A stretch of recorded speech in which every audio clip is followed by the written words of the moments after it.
Ecclesiasticus, chapter 1. A prologue made by an uncertain author. This Jesus was the son of Sirach, and grandchild to Jesus of the same name with him. This man therefore lived in the latter times, after the people had been led away captive, and called home again, and almost after all the prophets. Now his grandfather Jesus, as he himself witnesseth, was a man of great diligence and wisdom among the Hebrews, who did not only gather the grave and short sentences of wise men, that had been before him, but himself also uttered some of his own, full of much understanding and wisdom. When as therefore the first Jesus died, leaving this book almost perfected, Sirach his son receiving it after him left it to his own son Jesus, who, having gotten it into his hands, compiled it all orderly into one volume, and called it Wisdom, intituling it both by his own name, his father's name, and his grandfather's, alluring the hearer by the very name of wisdom to have a greater love to the study of this book. It containeth therefore wise sayings, dark sentences, and parables, and certain particular ancient godly stories of men that pleased God, also his prayer and song, moreover, what benefits God had vouchsafed his people, and what plagues he had heaped upon their enemies. This Jesus did imitate Solomon, and was no less famous for wisdom and learning, both being indeed a man of great learning, and so reputed also. The prologue of the wisdom of Jesus the son of Sirach. Whereas many and great things have been delivered unto us by the law and the prophets, and by others that have followed their steps, for the which things Israel ought to be commended for learning and wisdom, and whereof not only the readers must needs become skillful themselves, but also they that desire to learn be able to profit them which are without, both by speaking and writing, my grandfather Jesus, when he had much given himself to the reading of the law, and the prophets, and other books of our fathers, and had gotten therein good judgment, was drawn on also himself to write something pertaining to learning and wisdom, to the intent that those which are desirous to learn, and are addicted to these things, might profit much more in living according to the law. Wherefore let me entreat you to read it with favor and attention, and to pardon us, wherein we may seem to come short of some words, which we have labored to interpret. For the same things uttered in Hebrew, and translated into another tongue, have not the same force in them, and not only these things, but the law itself, and the prophets, and the rest of the books, have no small difference, when they are spoken in their own language. For in the 38th year coming into Egypt, when Euergetes was king, and continuing there some time, I found a book of no small learning, therefore I thought it most necessary for me to bestow some diligence and travail to interpret it, using great watchfulness and skill in that space to bring the book to an end, and set it forth for them also, which in a strange country are willing to learn, being prepared before in manners to live after the law. All wisdom cometh from the Lord, and is with him forever. Who can number the sand of the sea, and the drops of rain, and the days of eternity? Who can find out the height of heaven, and the breadth of the earth, and the deep, and wisdom? Wisdom hath been created before all things, and the understanding of prudence from everlasting. The word of God Most High is the fountain of wisdom, and her ways are everlasting commandments. To whom hath the root of wisdom been revealed? Or who hath known her wise counsels? Unto whom hath the knowledge of wisdom been made manifest? And who hath understood her great experience? There is one wise and greatly to be feared, the Lord sitting upon his throne. He created her, and saw her, and numbered her, and poured her out upon all his works. She is with all flesh according to his gift, and he hath given her to them that love him. The fear of the Lord is honor, and glory, and gladness, and a crown of rejoicing. The fear of the Lord mocketh a merry heart, and giveth joy, and gladness, and a long life. Whoso feareth the Lord, it shall go well with him at the last, and he shall find favor in the day of his death. To fear the Lord is the beginning of wisdom, and it was created with the faithful in the womb. She hath built an everlasting foundation with men, and she shall continue with their seed.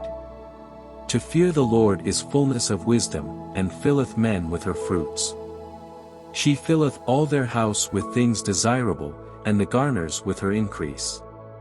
The fear of the Lord is a crown of wisdom, making peace and perfect health to flourish, both which are the gifts of God, and it enlargeth their rejoicing that love him.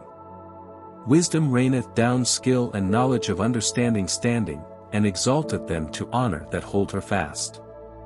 The root of wisdom is to fear the Lord, and the branches thereof are long life. The fear of the Lord driveth away sins, and where it is present, it turneth away wrath. A furious man cannot be justified, for the sway of his fury shall be his destruction. A patient man will tarry for a time, and afterward joy shall spring up unto him. He will hide his words for a time, and the lips of many shall declare his wisdom. The parables of knowledge are in the treasures of wisdom, but godliness is an abomination to a sinner. If thou desire wisdom, keep the commandments, and the Lord shall give her unto thee. For the fear of the Lord is wisdom and instruction, and faith and meekness are his delight. Distrust not the fear of the Lord when thou art poor, and come not unto him with a double heart. Be not an hypocrite in the sight of men, and take good heed what thou speakest. Exalt not thyself, lest thou fall, and bring dishonor upon thy soul, and so God discover thy secrets, and cast thee down in the midst of the congregation, because thou camest not in truth to the fear of the Lord, but thy heart is full of deceit.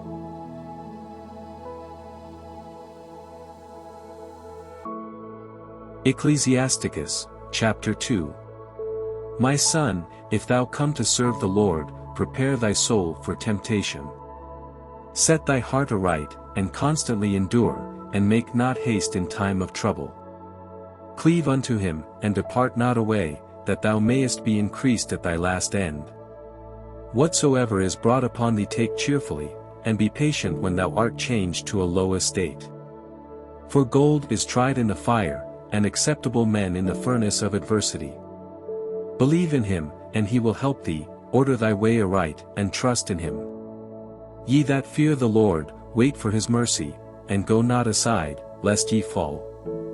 Ye that fear the Lord, believe him, and your reward shall not fail.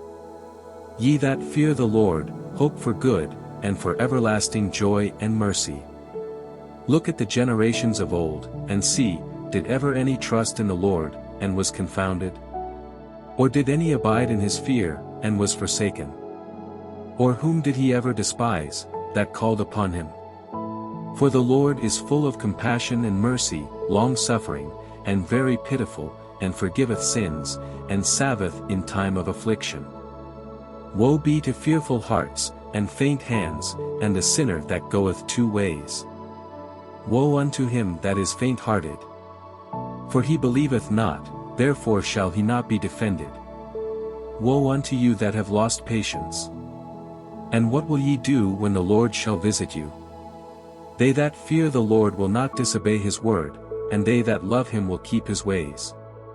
They that fear the Lord will seek that which is well, pleasing unto him, and they that love him shall be filled with the law. They that fear the Lord will prepare their hearts, and humble their souls in his sight. Saying, We will fall into the hands of the Lord, and not into the hands of men, for as his majesty is, so is his mercy.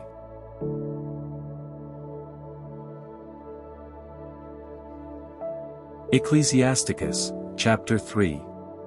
Hear me your father, O children, and do thereafter, that ye may be safe. For the Lord hath given the father honor over the children, and hath confirmed the authority of the mother over the sons. Whoso honoureth his father mocketh an atonement for his sins. And he that honoureth his mother is as one that layeth up treasure. Whoso honoureth his father shall have joy of his own children, and when he mocketh his prayer, he shall be heard. He that honoureth his father shall have a long life, and he that is obedient unto the Lord shall be a comfort to his mother. He that feareth the Lord will honour his father, and will do service unto his parents, as to his masters. Honour thy father and mother both in word and deed, that a blessing may come upon thee from them. For the blessing of the father establisheth the houses of children, but the curse of the mother rooteth out foundations. Glory not in the dishonour of thy father, for thy father's dishonour is no glory unto thee. For the glory of a man is from the honor of his father, and a mother in dishonor is a reproach to the children. My son, help thy father in his age, and grieve him not as long as he liveth. And if his understanding fail, have patience with him, and despise him not when thou art in thy full strength. For the relieving of thy father shall not be forgotten, and instead of sins it shall be added to build thee up.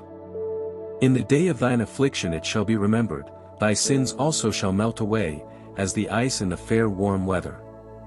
He that forsaketh his father is as a blasphemer, and he that angereth his mother is cursed of God. My son, go on with thy business in meekness, so shalt thou be beloved of him that is approved. The greater thou art, the more humble thyself, and thou shalt find favor before the Lord. Many are in high place, and of renown, but mysteries are revealed unto the meek. For the power of the Lord is great, and he is honored of the lowly. Seek not out things that are too hard for thee, neither search the things that are above thy strength. But what is commanded thee, think thereupon with reverence, for it is not needful for thee to see with thine eyes the things that are in secret. Be not curious in unnecessary matters, for more things are shewed unto thee than men understand. For many are deceived by their own vain opinion, and an evil suspicion hath overthrown their judgment. Without eyes thou shalt want light, profess not the knowledge therefore that thou hast not.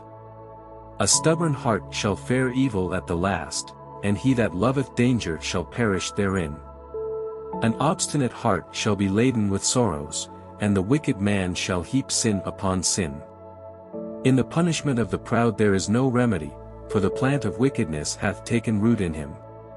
The heart of the prudent will understand a parable, and an attentive ear is the desire of a wise man. Water will quench a flaming fire, and alms mocketh an atonement for sins. And he that requiteth good turns is mindful of that which may come hereafter, and when he falleth, he shall find a stay.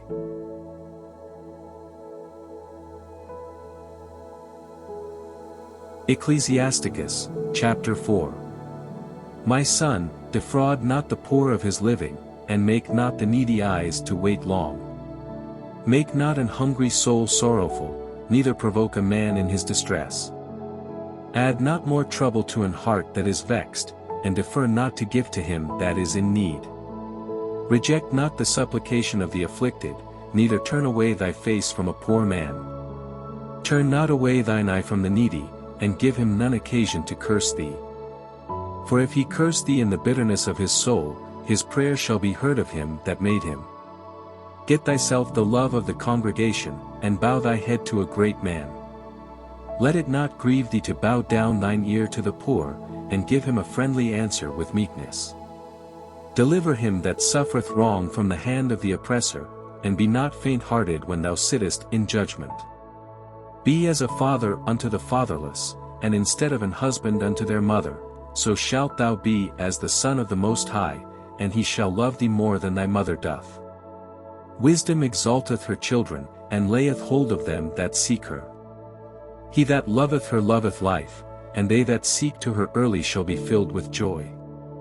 He that holdeth her fast shall inherit glory, and wheresoever she entereth, the Lord will bless.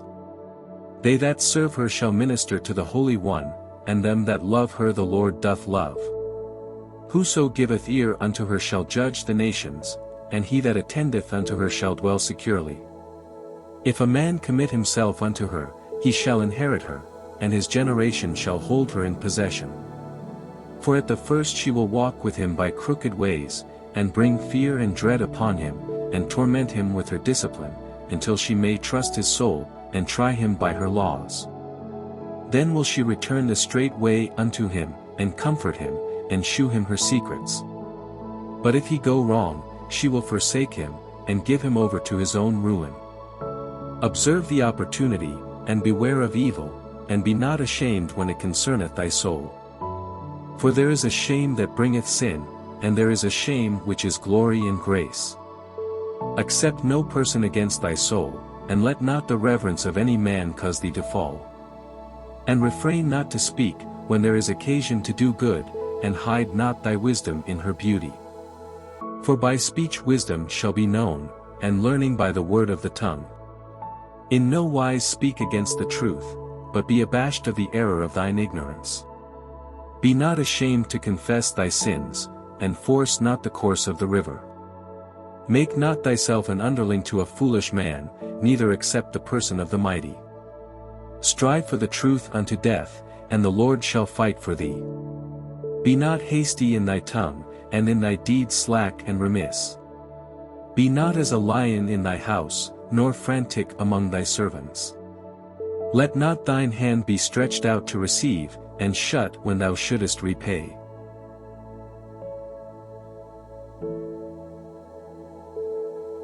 Ecclesiasticus, chapter 5. Set thy heart upon thy goods, and say not, I have enough for my life.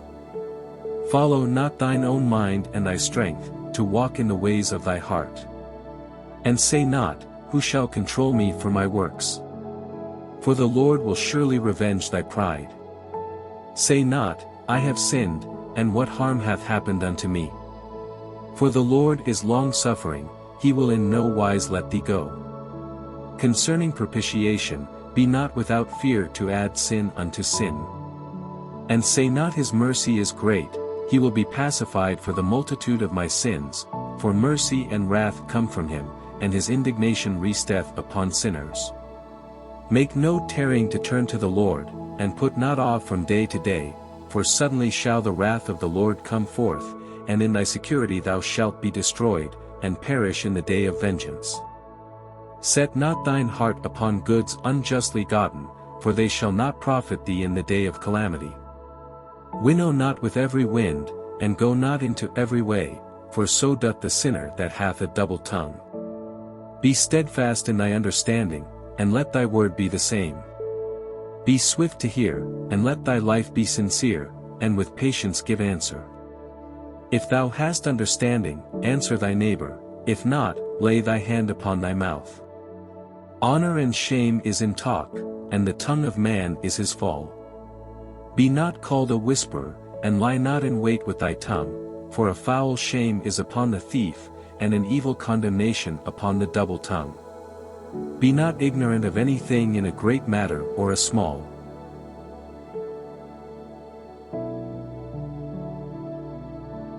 Ecclesiasticus, chapter 6. Instead of a friend become not an enemy, for thereby thou shalt inherit an ill name, shame, and reproach, even so shall a sinner that hath a double tongue. Extol not thyself in the counsel of thine own heart, that thy soul be not torn in pieces as a bull straying alone. Thou shalt eat up thy leaves, and lose thy fruit, and leave thyself as a dry tree. A wicked soul shall destroy him that hath it, and shall make him to be laughed to scorn of his enemies. Sweet language will multiply friends, and a fair-speaking tongue will increase kind greetings. Be in peace with many, nevertheless have but one counselor of 1,000. If thou wouldest get a friend, prove him first and be not hasty to credit him. For some man is a friend for his own occasion, and will not abide in the day of thy trouble. And there is a friend, who being turned to enmity, and strife will discover thy reproach. Again, some friend is a companion at the table, and will not continue in the day of thy affliction. But in thy prosperity he will be as thyself, and will be bold over thy servants. If thou be brought low, he will be against thee, and will hide himself from thy face. Separate thyself from thine enemies, and take heed of thy friends. A faithful one friend is a strong defense, and he that hath found such an one hath found a treasure. Nothing doth countervail a faithful friend, and his excellency is invaluable. A faithful friend is the medicine of life, and they that fear the Lord shall find him. Whoso feareth the Lord shall direct his friendship aright, for as he is, so shall his neighbor be also. My son, gather instruction from thy youth up, so shalt thou find wisdom till thine old age. Come unto her as one that ploweth and soweth, and wait for her good fruits, for thou shalt not toil much in laboring about her, but thou shalt eat of her fruits right soon. She is very unpleasant to the unlearned, he that is without understanding will not remain with her. She will lie upon him as a mighty stone of trial, and he will cast her from him ere it be long. For wisdom is according to her name, and she is not manifest unto many. Give ear, my son, receive my advice, and refuse not my counsel. And put thy feet into her fetters, and thy neck into her chain. Bow down thy shoulder, and bear her, and be not grieved with her bonds. Come unto her with thy whole heart, and keep her ways with all thy power. Search, and seek, and she shall be made known unto thee, and when thou hast got hold of her, let her not go. For at the last thou shalt find her rest, and that shall be turned to thy joy. Then shall her fetters be a strong defense for thee, and her chains a robe of glory. For there is a golden ornament upon her, and her bands are purple lace. Thou shalt put her on as a robe of honor, and shalt put her about thee as a crown of joy. My son, if thou wilt, thou shalt be taught, and if thou wilt apply thy mind, thou shalt be prudent. If thou love to hear, thou shalt receive understanding, and if thou bow thine ear, thou shalt be wise. Stand in the multitude of the elders, and cleave unto him that is wise. Be willing to hear every godly discourse, and let not the parables of understanding escape thee. And if thou sayest a man of understanding, get thee betimes unto him, and let thy foot wear the steps of his door. Let thy mind be upon the ordinances of the Lord, and meditate continually in his commandments.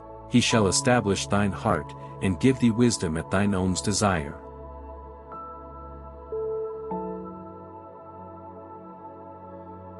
Ecclesiasticus, chapter 7. Do no evil, so shall no harm come unto thee. Depart from the unjust, and iniquity shall turn away from thee. My son, sow not upon the furrows of unrighteousness, and thou shalt not reap them sevenfold. Seek not of the Lord preeminence, neither of the king the seat of honor. Justify not thyself before the Lord, and boast not of thy wisdom before the king.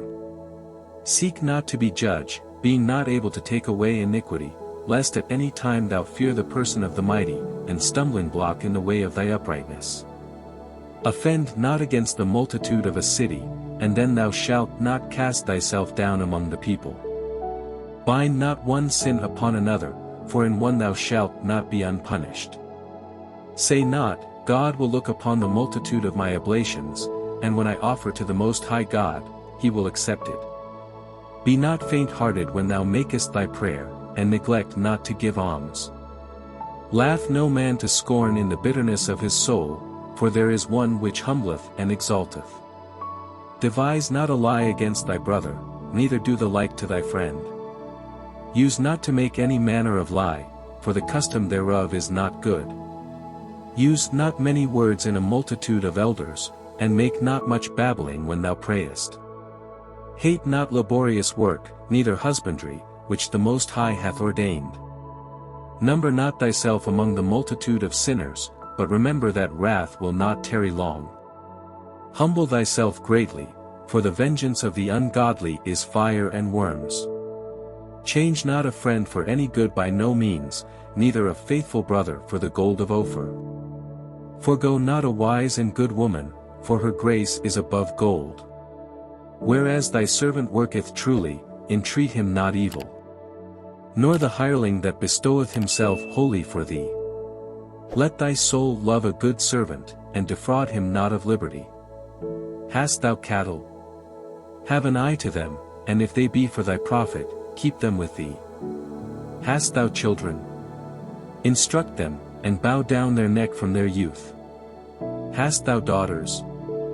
Have a care of their body, and shew not thyself cheerful toward them. Marry thy daughter, and so shalt thou have performed a weighty matter, but give her to a man of understanding. Hast thou a wife after thy mind? Forsake her not, but give not thyself over to a light woman.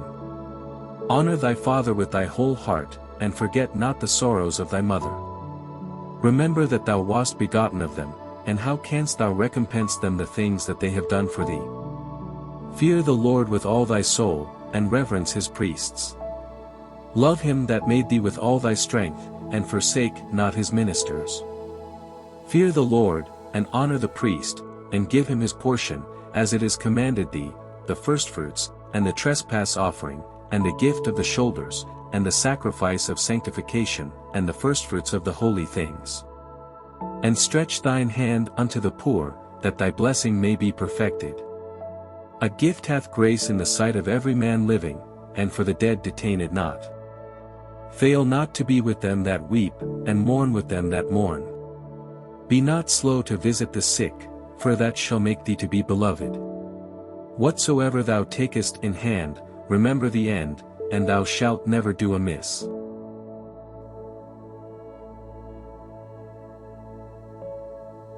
Ecclesiasticus, chapter 8. Strive not with a mighty man, lest thou fall into his hands. Be not at variance with a rich man, lest he overweigh thee, for gold hath destroyed many, and perverted the hearts of kings. Strive not with a man that is full of tongue, and heap not wood upon his fire. Jest not with a rude man, lest thy ancestors be disgraced. Reproach not a man that turneth from sin, but remember that we are all worthy of punishment. Dishonor not a man in his old age, for even some of us wax old. Rejoice not over thy greatest enemy being dead, but remember that we die all. Despise not the discourse of the wise, but acquaint thyself with their proverbs, for of them thou shalt learn instruction, and how to serve great men with ease. Miss not the discourse of the elders, for they also learned of their fathers, and of them thou shalt learn understanding, and to give answer as need requireth. Kindle not the coals of a sinner, lest thou be burnt with the flame of his fire. Rise not up in anger at the presence of an injurious person, lest he lie in wait to entrap thee in thy words. Lend not unto him that is mightier than thyself, for if thou lendest him, count it but lost. Be not surety above thy power, for if thou be surety, take care to pay it. Go not to law with a judge, for they will judge for him according to his honor. Travel not by the way with a bold fellow, lest he become grievous unto thee, for he will do according to his own will, and thou shalt perish with him through his folly. Strive not with an angry man, and go not with him into a solitary place, for blood is as nothing in his sight, and where there is no help, he will overthrow thee. Consult not with a fool, for he cannot keep counsel. Do no secret thing before a stranger, for thou knowest not what he will bring forth. Open not thine heart to every man, lest he requite thee with a shrewd turn.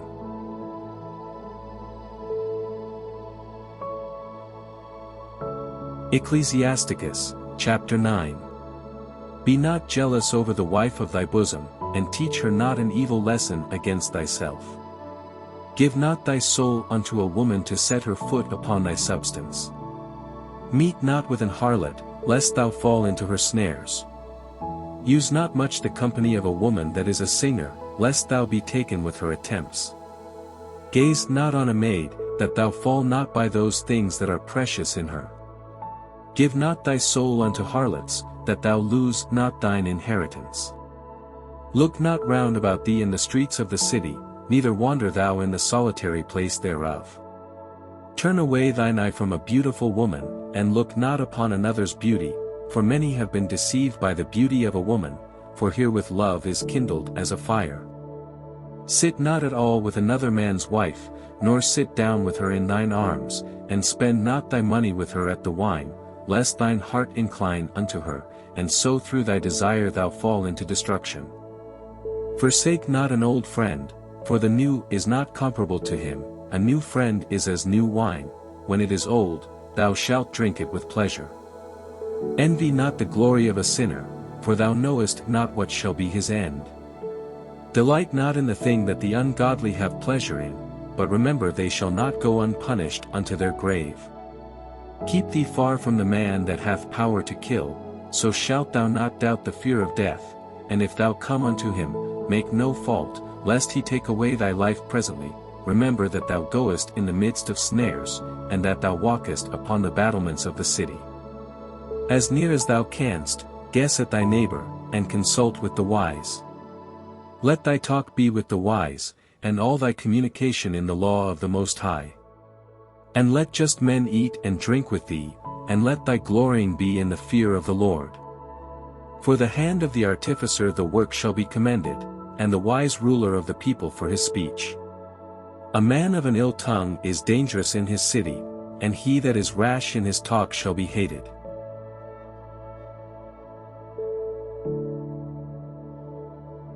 Ecclesiasticus, chapter 10.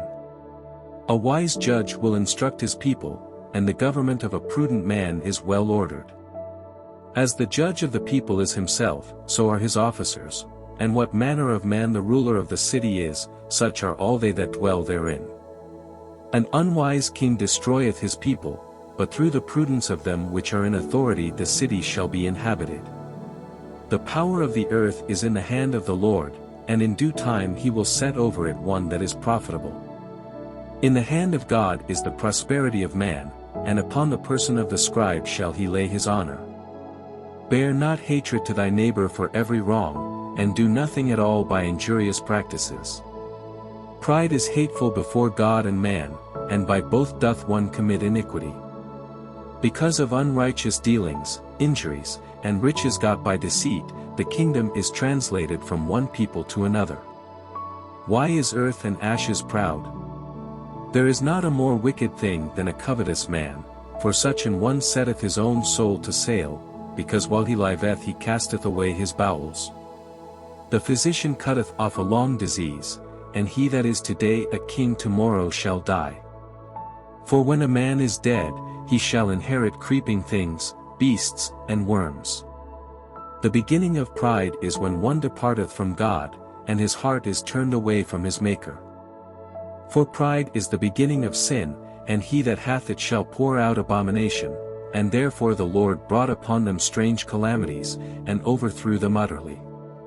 The Lord hath cast down the thrones of proud princes, and set up the meek in their stead.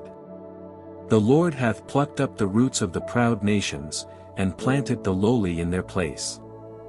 The Lord overthrew countries of the heathen, and destroyed them to the foundations of the earth. He took some of them away, and destroyed them, and hath made their memorial to cease from the earth. Pride was not made for men, nor furious anger for them that are born of a woman. They that fear the Lord are a sure seed, and they that love him an honorable plant. They that regard not the law are a dishonorable seed, they that transgress the commandments are a deceivable seed. Among brethren he that is chief is honorable, so are they that fear the Lord in his eyes. The fear of the Lord goeth before the obtaining of authority, but roughness and pride is the losing thereof. Whether he be rich, noble, or poor, their glory is the fear of the Lord.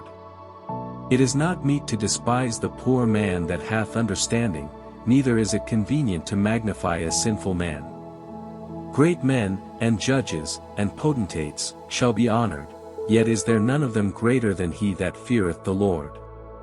Unto the servant that is wise shall they that are free do service, and he that hath knowledge will not grudge when he is reformed. Be not overwise in doing thy business, and boast not thyself in the time of thy distress. Better is he that laboureth, and aboundeth in all things, than he that boasteth himself, and wanteth bread. My son, glorify thy soul in meekness, and give it honour according to the dignity thereof. Who will justify him that sinneth against his own soul?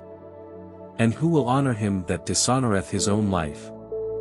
The poor man is honoured for his skill, and the rich man is honoured for his riches. He that is honoured in poverty, how much more in riches? And he that is dishonourable in riches, how much more in poverty?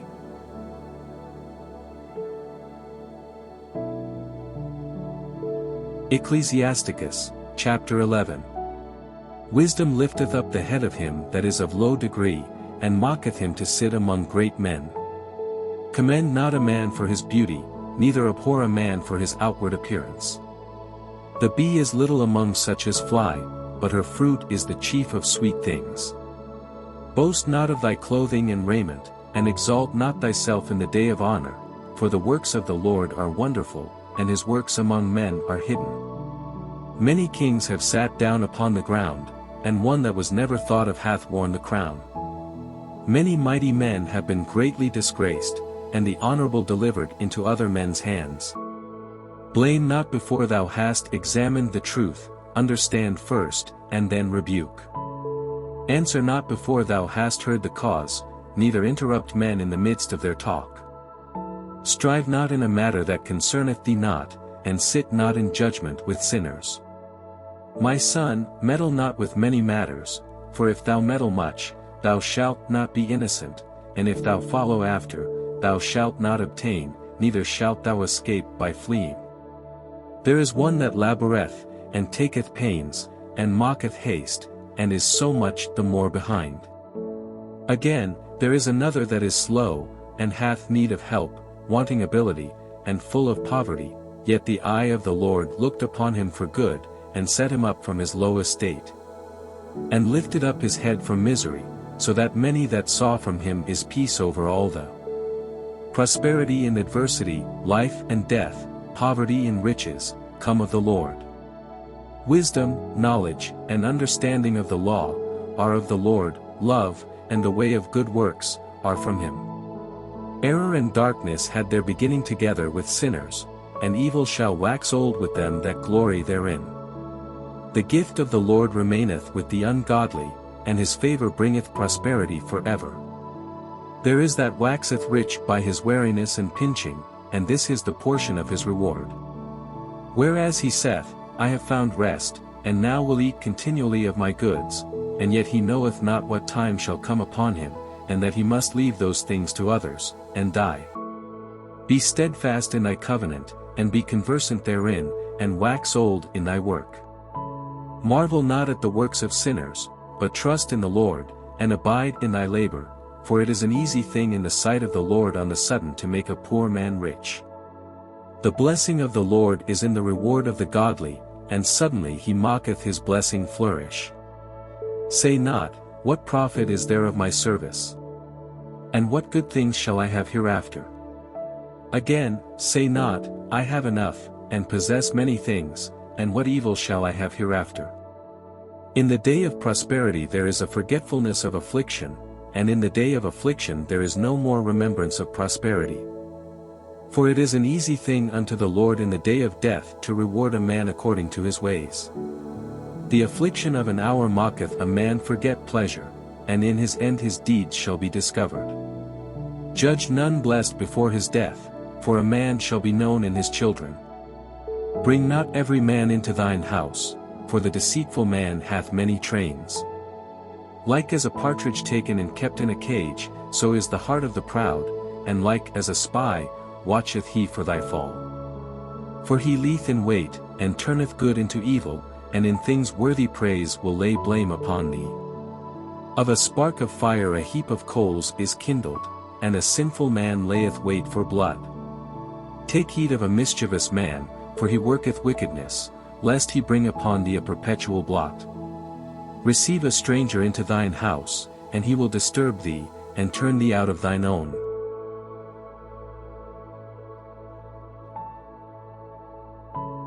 Ecclesiasticus, chapter 12.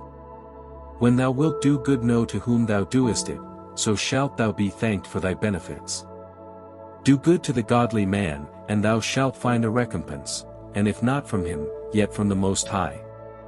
There can no good come to him that is always occupied in evil, nor to him that giveth no alms. Give to the godly man, and help not a sinner. Do well unto him that is lowly, but give not to the ungodly. Hold back thy bread, and give it not unto him, lest he overmaster thee thereby, for else thou shalt receive twice as much evil for all the good thou shalt have done unto him. For the Most High hateth sinners, and will repay vengeance unto the ungodly, and keepeth them against the mighty day of their punishment. Give unto the good, and help not the sinner. A friend cannot be known in prosperity, and an enemy cannot be hidden in adversity. In the prosperity of a man enemies will be grieved, but in his adversity even a friend will depart. Never trust thine enemy, for like as iron rusteth, so is his wickedness. Though he humble himself, and go crouching, yet take good heed and beware of him, and thou shalt be unto him as if thou hadst wiped a looking-glass, and thou shalt know that his rust hath not been altogether wiped away. Set him not by thee, lest, when he hath overthrown thee, he stand up in thy place, neither let him sit at thy right hand, lest he seek to take thy seat, and thou at the last remember my words, and be pricked therewith. Who will pity a charmer that is bitten with a serpent, or any such as come nigh wild beasts? So one that goeth to a sinner, and is defiled with him in his sins, who will pity? For a while he will abide with thee, but if thou begin to fall, he will not tarry. An enemy speaketh sweetly with his lips, but in his heart he imagineth how to throw thee into a pit. He will weep with his eyes, but if he find opportunity, he will not be satisfied with blood. If adversity come upon thee, thou shalt find him there first, and though he pretend to help thee, yet shall he undermine thee. He will shake his head, and clap his hands, and whisper much, and change his countenance.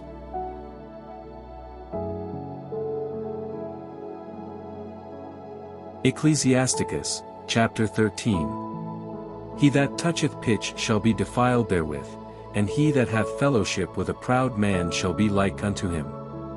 Burden not thyself above thy power while thou livest, and have no fellowship with one that is mightier and richer than thyself, for how agree the kettle and the earthen pot together? For if the one be smitten against the other, it shall be broken. The rich man hath done wrong, and yet he threateneth withal. The poor is wronged, and he must entreat also.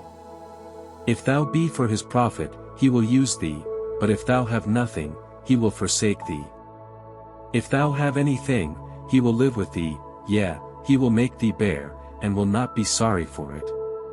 If he have need of thee, he will deceive thee, and smile upon thee, and put thee in hope. He will speak thee fair, and say, What wantest thou? And he will shame thee by his meats, until he have drawn thee dry twice or thrice, and at the last he will laugh thee to scorn afterward. When he seeth thee, he will forsake thee, and shake his head at thee. Beware that thou be not deceived and brought down in thy jollity. If thou be invited of a mighty man, withdraw thyself, and so much the more will he invite thee. Press thou not upon him, lest thou be put back, stand not far off, lest thou be forgotten. Affect not to be made equal unto him in talk, and believe not his many words, for with much communication will he tempt thee, and smiling upon thee will get out thy secrets. But cruelly he will lay up thy words, and will not spare to do thee hurt, and to put thee in prison. Observe, and take good heed, for thou walkest in peril of thy overthrowing. When thou hearest these things, awake in thy sleep. Love the Lord all thy life, and call upon him for thy salvation. Every beast loveth his like, and every man loveth his neighbor. All flesh consorteth according to kind, and a man will cleave to his like. What fellowship hath the wolf with the lamb? So the sinner with the godly. What agreement is there between the hyena and a dog? And what peace between the rich and the poor? As the wild ass is the lion's prey in the wilderness, so the rich eat up the poor. As the proud hate humility, so doth the rich abhor the poor. A rich man beginning to fall is held up of his friends, but a poor man being down is thrust away by his friends. When a rich man is fallen, he hath many helpers, he speaketh things not to be spoken, and yet men justify him. The poor man slipped, and yet they rebuked him too. He spake wisely, and could have no place. When a rich man speaketh, every man holdeth his tongue, and, look, what he saith, they extol it to the clouds. But if the poor man speak, they say, What fellow is this? And if he stumble, they will help to overthrow him. Riches are good unto him that hath no sin, and poverty is evil in the mouth of the ungodly. The heart of a man changeth his countenance, whether it be for good or evil, and a merry heart mocketh a cheerful countenance. A cheerful countenance is a token of a heart that is in prosperity, and the finding out of parables is a wearisome labor of the mind.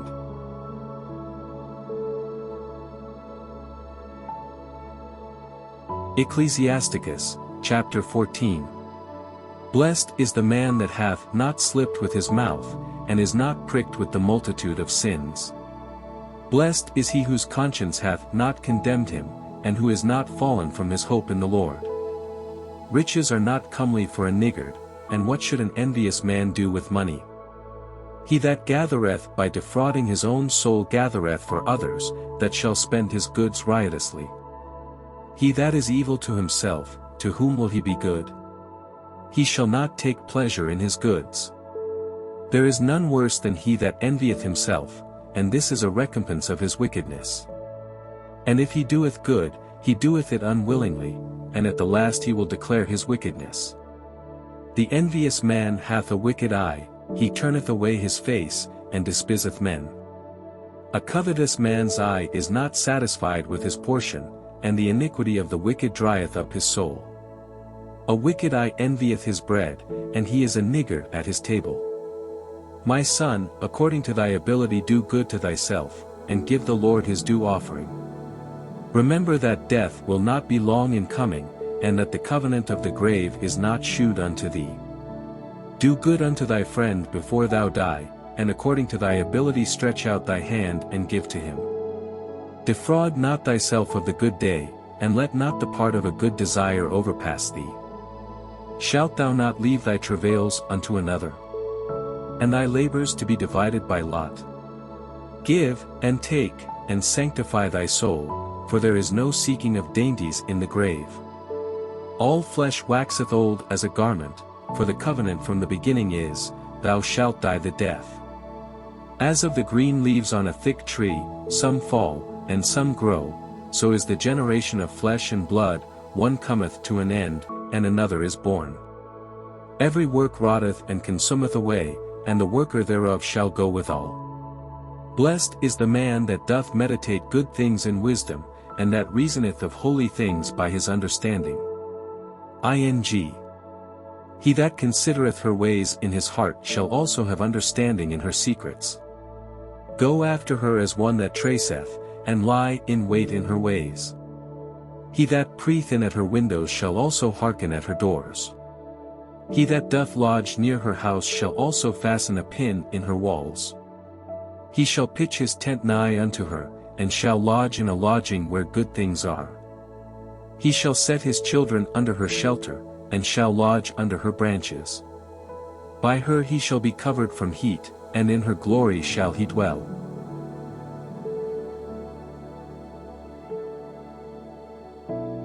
Ecclesiasticus, chapter 15. He that feareth the Lord will do good, and he that hath the knowledge of the law shall obtain her. And as a mother shall she meet him, and receive him as a wife married of a virgin. With the bread of understanding shall she feed him, and give him the water of wisdom to drink. He shall be stayed upon her, and shall not be moved, and shall rely upon her, and shall not be confounded. She shall exalt him above his neighbors, and in the midst of the congregation shall she open his mouth. He shall find joy and a crown of gladness, and she shall cause him to inherit an everlasting name. But foolish men shall not attain unto her, and sinners shall not see her. For she is far from pride, and men that are liars cannot remember her. Praise is not seemly in the mouth of a sinner, for it was not sent him of the Lord. For praise shall be uttered in wisdom, and the Lord will prosper it. Say not thou, it is through the Lord that I fell away, for thou oughtest not to do the things that he hath. Say not thou, he hath caused me to err, for he hath no need of the sinful man. The Lord hateth all abomination, and they that fear God love it not. He himself made man from the beginning, and left him in the hand of his counsel. If thou wilt, to keep the commandments, and to perform acceptable faithfulness. He hath set fire and water before thee, stretch forth thy hand unto whether thou wilt. Before man is life and death, and whether him liketh shall be given him. For the wisdom of the Lord is great, and he is mighty in power, and beholdeth all things. And his eyes are upon them that fear him, and he knoweth every work of man. He hath commanded no man to do wickedly, neither hath he given any man license to sin.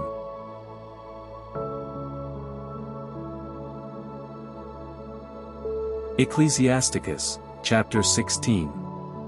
Desire not a multitude of unprofitable children, neither delight in ungodly sons. Though they multiply, rejoice not in them, except the fear of the Lord be with them.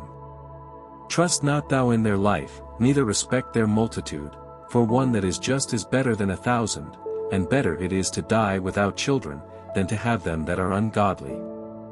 For by one that hath understanding shall the city be replenished, but the kindred of the wicked shall speedily become desolate. Many such things have I seen with mine eyes, and mine ear hath heard greater things than these. In the congregation of the ungodly shall a fire be kindled, and in a rebellious nation wrath is set on fire. He was not pacified toward the old giants, who fell away in the strength of their foolishness. Neither spared he the place where Lot sojourned, but abhorred them for their pride. He pitied not the people of perdition, who were taken away in their sins. Nor the 600,000 footmen, who were gathered together in the hardness of their hearts. And if there be one stiff-necked among the people, it is marvel if he escape unpunished, for mercy and wrath are with him, he is mighty to forgive, and to pour out displeasure. As his mercy is great, so is his correction also, he judgeth a man according to his works. The sinner shall not escape with his spoils, and the patience of the godly shall not be frustrate. Make way for every work of mercy, for every man shall find according to his works. The Lord hardened Pharaoh, that he should not know him, that his powerful works might be known to the world. His mercy is manifest to every creature, and he hath separated his light from the darkness with an adamant. Say not thou, I will hide myself from the Lord, shall any remember me from above? I shall not be remembered among so many people, for what is my soul among such an infinite number of creatures? Behold, the heaven, and the heaven of heavens, the deep, and the earth, and all that therein is, shall be moved when he shall visit. The mountains also and foundations of the earth be shaken with trembling, when the Lord looketh upon them. No heart can think upon these things worthily, and who is able to conceive his ways? It is a tempest which no man can see, for the most part of his works are hid. Who can declare the works of his justice? Or who can endure them? For his covenant is afar off, and the trial of all things is in the end. He that wanteth understanding will think upon vain things, and a foolish man erring imagineth follies. My son, hearken unto me, and learn knowledge, and mark my words with thy heart. I will shew forth doctrine in weight, and declare his knowledge exactly. The works of the Lord are done in judgment from the beginning, and from the time he made them he disposed the parts thereof. He garnished his works forever, and in his hand are the chief of them unto all generations, they neither labor, nor are weary, nor cease from their works. None of them hindereth another, and they shall never disobey his word. After this the Lord looked upon the earth, and filled it with his blessings. With all manner of living things hath he covered the face thereof, and they shall return into it again.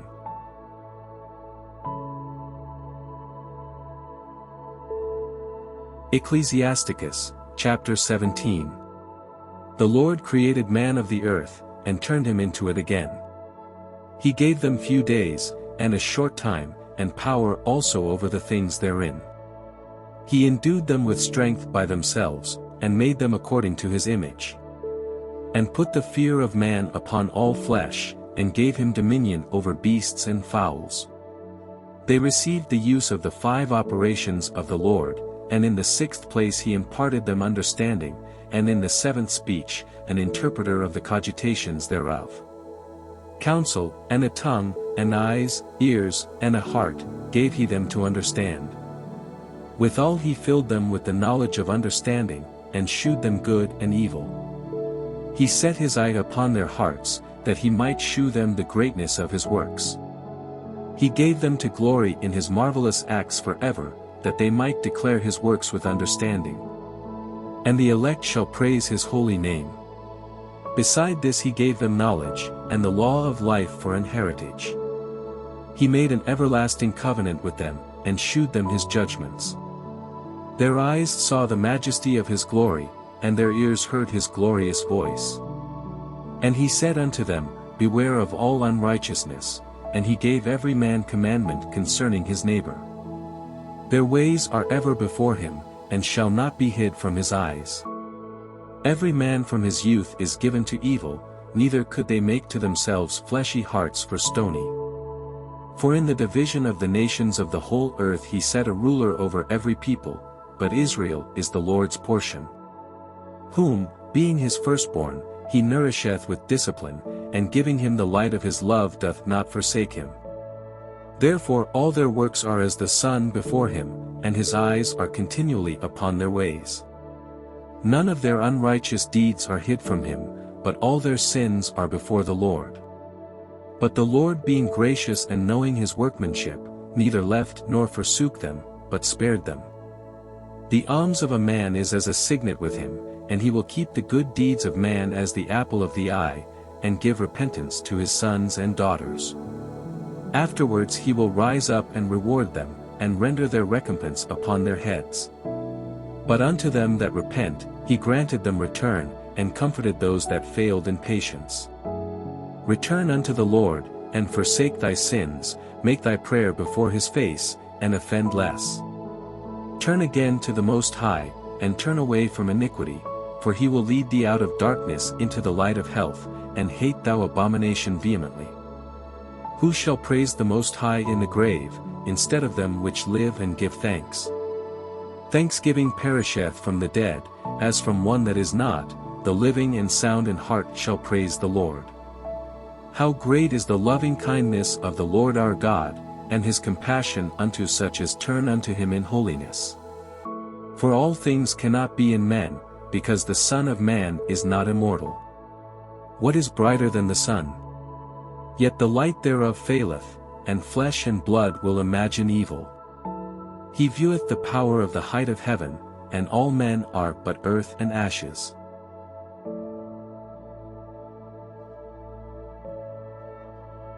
Ecclesiasticus, chapter 18. He that liveth for ever hath created all things in general. The Lord only is righteous, and there is none other but he. Who governeth the world with the palm of his hand, and all things obey his will, for he is the King of all, by his power dividing holy things among them from profane. To whom hath he given power to declare his works? And who shall find out his noble acts? Who shall number the strength of his majesty? And who shall also tell out his mercies? As for the wondrous works of the Lord, there may nothing be taken from them, neither may anything be put unto them, neither can the ground of them be found out. When a man hath done, then he beginneth, and when he leaveth off, then he shall be doubtful. What is man, and whereto serveth he? What is his good, and what is his evil? The number of a man's days at the most are 100 years. As a drop of water unto the sea, and a gravel stone in comparison of the sand, so are 1,000 years to the days of eternity. Therefore is God patient with them, and poureth forth his mercy upon them. He saw and perceived their end to be evil, therefore he multiplied his compassion. The mercy of man is toward his neighbor, but the mercy of the Lord is upon all flesh. He reproveth, and nurtureth, and teacheth and bringeth again, as a shepherd his flock. He hath mercy on them that receive discipline, and that diligently seek after his judgments. My son, blemish not thy good deeds, neither use uncomfortable words when thou givest anything. Shall not the dew assuage the heat? So is a word better than a gift.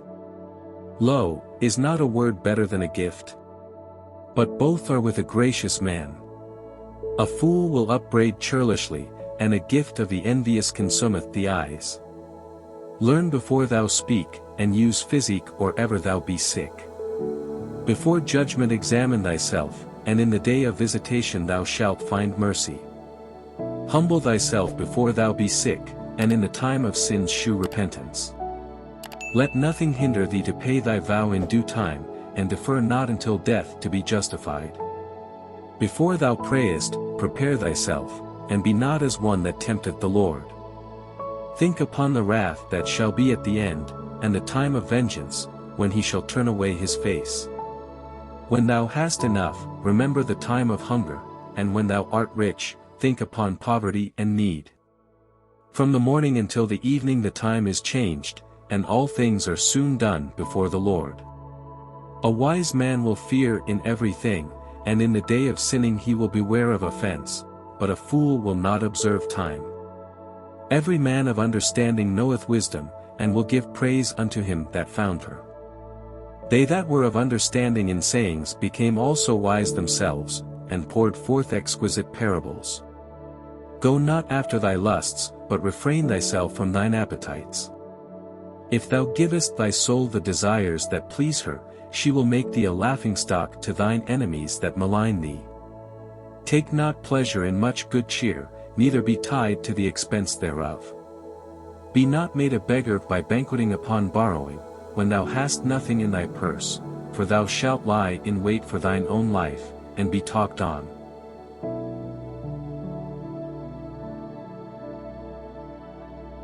Ecclesiasticus, chapter 19.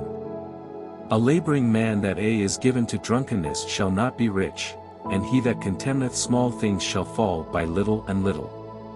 Wine and women will make men of understanding to fall away, and he that cleaveth to harlots will become impudent.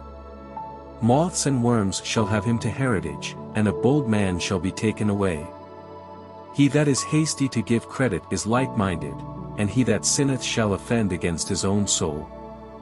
Whoso taketh pleasure in wickedness shall be condemned, but he that resisteth pleasures crowneth his life. He that can rule his tongue shall live without strife, and he that hateth babbling shall have less evil. Rehearse not unto another that which is told unto thee, and thou shalt fare never the worse. Whether it be to friend or foe, talk not of other men's lives, and if thou canst without offense, reveal them not. For he heard and observed thee, and when time cometh he will hate thee. If thou hast heard a word, let it die with thee, and be bold, it will not burst thee. A fool travelleth with a word, as a woman in labour of a child. As an arrow that sticketh in a man's thigh, so is a word within a fool's belly. Admonish a friend, it may be he hath not done it, and if he have done it, that he do it no more. Admonish thy friend, it may be he hath not said it, and if he have, that he speak it not again. Admonish a friend, for many times it is a slander, and believe not every tale. There is one that slippeth in his speech, but not from his heart, and who is he that hath not offended with his tongue? Admonish thy neighbor before thou threaten him, and not being angry, give place to the law of the Most High. The fear of the Lord is the first step to be accepted of him, and wisdom obtaineth his love. The knowledge of the commandments of the Lord is the doctrine of life, and they that do things that please him shall receive the fruit of the tree of immortality. The fear of the Lord is all wisdom, and in all wisdom is the performance of the law, and the knowledge of his omnipotency. If a servant say to his master, I will not do as it pleaseth thee, though afterward he do it, he angereth him that nourisheth him. The knowledge of wickedness is not wisdom, neither at any time the counsel of sinners prudence. There is a wickedness, and the same an abomination, and there is a fool wanting in wisdom. He that hath small understanding, and feareth God, is better than one that hath much wisdom, and transgresseth the law of the Most High.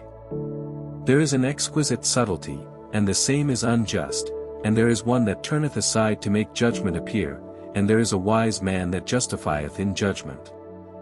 There is a wicked man that hangeth down his head sadly, but inwardly he is full of deceit. Casting down his countenance, and making as if he heard not, where he is not known, he will do thee a mischief before thou be aware. And if for want of power he be hindered from sinning, yet when he findeth opportunity he will do evil. A man may be known by his look, and one that hath understanding by his countenance, when thou meetest him. A man's attire, and excessive laughter, and gait, shew what he is.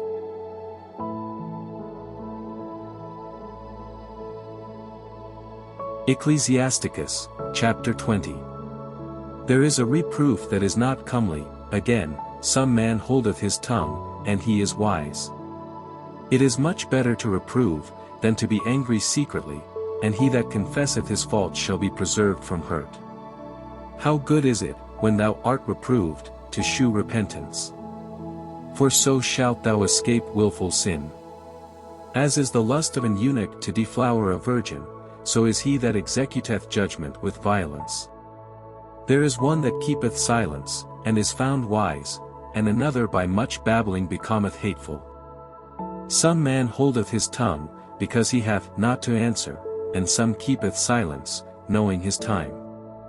A wise man will hold his tongue till he see opportunity, but a babbler and a fool will regard no time.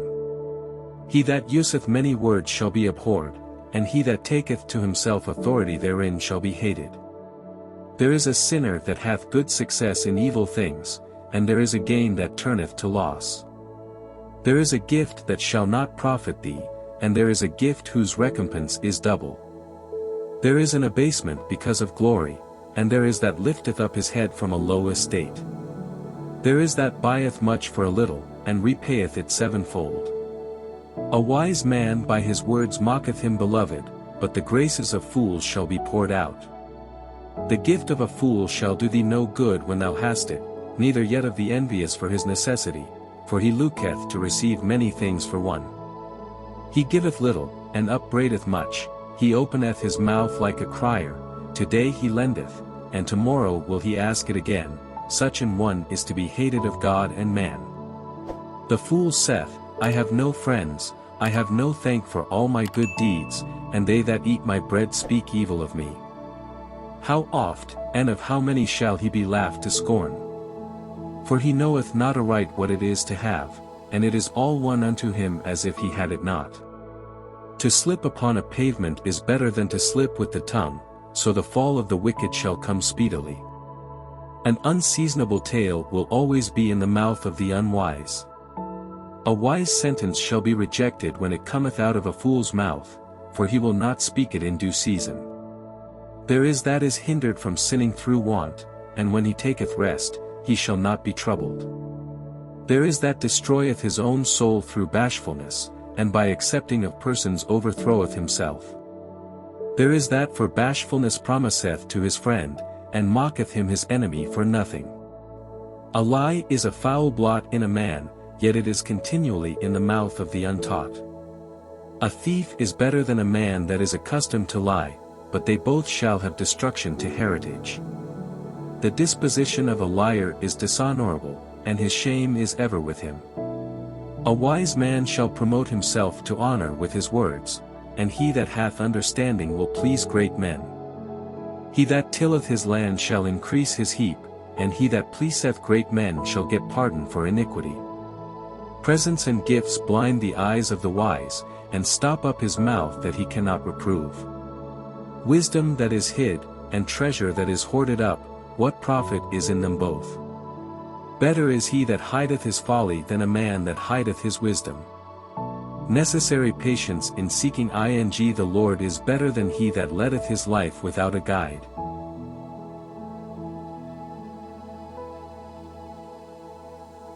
Ecclesiasticus, chapter 21.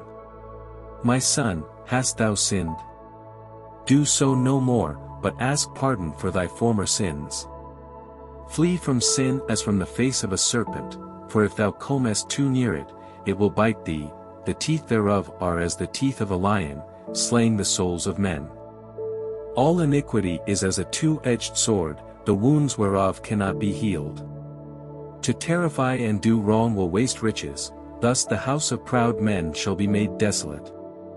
A prayer out of a poor man's mouth reacheth to the ears of God, and his judgment cometh speedily. He that hatteth to be reproved is in the way of sinners, but he that feareth the Lord will repent from his heart. An eloquent man is known far and near, but a man of understanding knoweth when he slippeth. He that buildeth his house with other men's money is like one that gathereth himself stones for the tomb of his burial.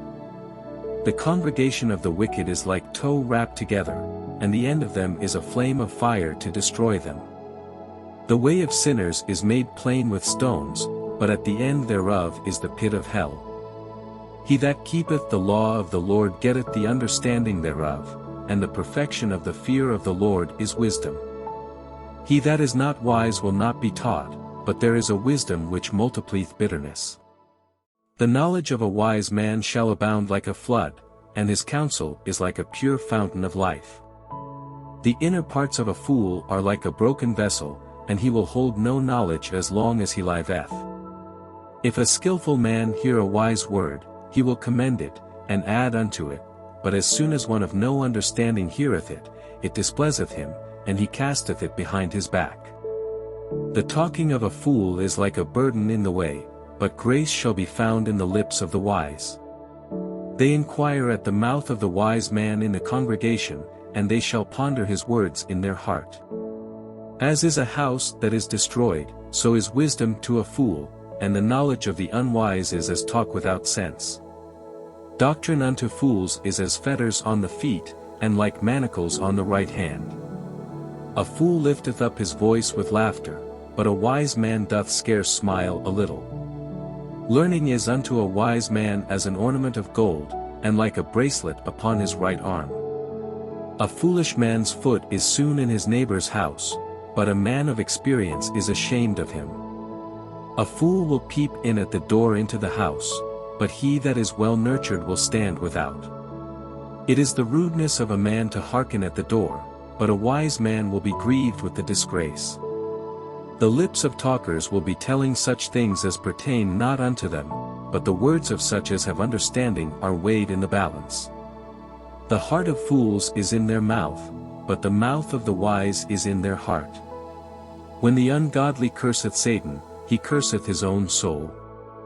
A whisperer defileth his own soul, and is hated wheresoever he dwelleth.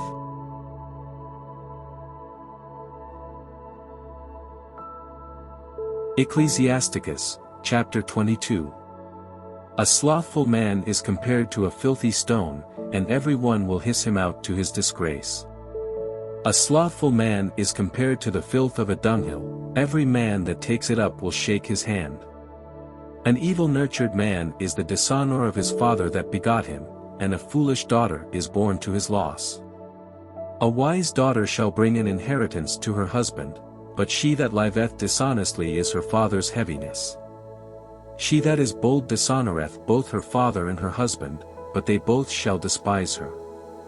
A tale out of season is as music in mourning, but stripes and correction of wisdom are never out of time. Whoso teacheth a fool is as one that glueth a potsherd together, and as he that waketh one from a sound sleep. He that telleth a tale to a fool speaketh to one in a slumber. When he hath told his tale, he will say, What is the matter? If children live honestly, and have wherewithal, they shall cover the baseness of their parents. But children, being haughty, through disdain and want of nurture do stain the nobility of their kindred. Weep for the dead, for he hath lost the light, and weep for the fool, for he wanteth understanding. Make little weeping for the dead, for he is at rest, but the life of the fool is worse than death. 7 days do men mourn for him that is dead, but for a fool and an ungodly man all the days of his life. Talk not much with a fool, and go not to him that hath no understanding. Beware of him, lest thou have trouble, and thou shalt never be defiled with his fooleries. Depart from him, and thou shalt find rest, and never be disquieted with madness. What is heavier than lead? And what is the name thereof, but a fool? Sand, and salt, and a mass of iron, is easier to bear, than a man without understanding. As timber girt and bound together in a building cannot be loosed with shaking, so the heart that is stablished by advised counsel shall fear at no time. A heart settled upon a thought of understanding is as a fair plaistering on the wall of a gallery. Pails set on an high place will never stand against the wind, so a fearful heart in the imagination of a fool cannot stand against any fear. He that pricketh the eye will make tears to fall, and he that pricketh the heart mocketh it to shew her knowledge. Whoso casteth a stone at the birds frayeth them away, and he that upbraideth his friend breaketh friendship. Though thou drewest a sword at thy friend, yet despair not, for there may be a returning to favor. If thou hast opened thy mouth against thy friend, fear not, for there may be a reconciliation, except for upbraiding, or pride, or disclosing of secrets, or a treacherous wound, for these things every friend will depart. Be faithful to thy neighbor in his poverty, that thou mayest rejoice in his prosperity.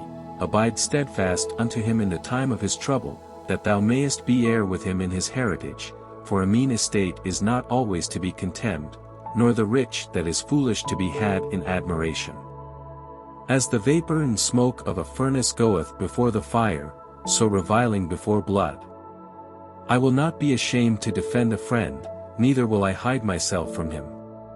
And if any evil happen unto me by him, every one that heareth it will beware of him. Who shall set a watch before my mouth, and a seal of wisdom upon my lips, that I fall not suddenly by them, and that my tongue destroy me not?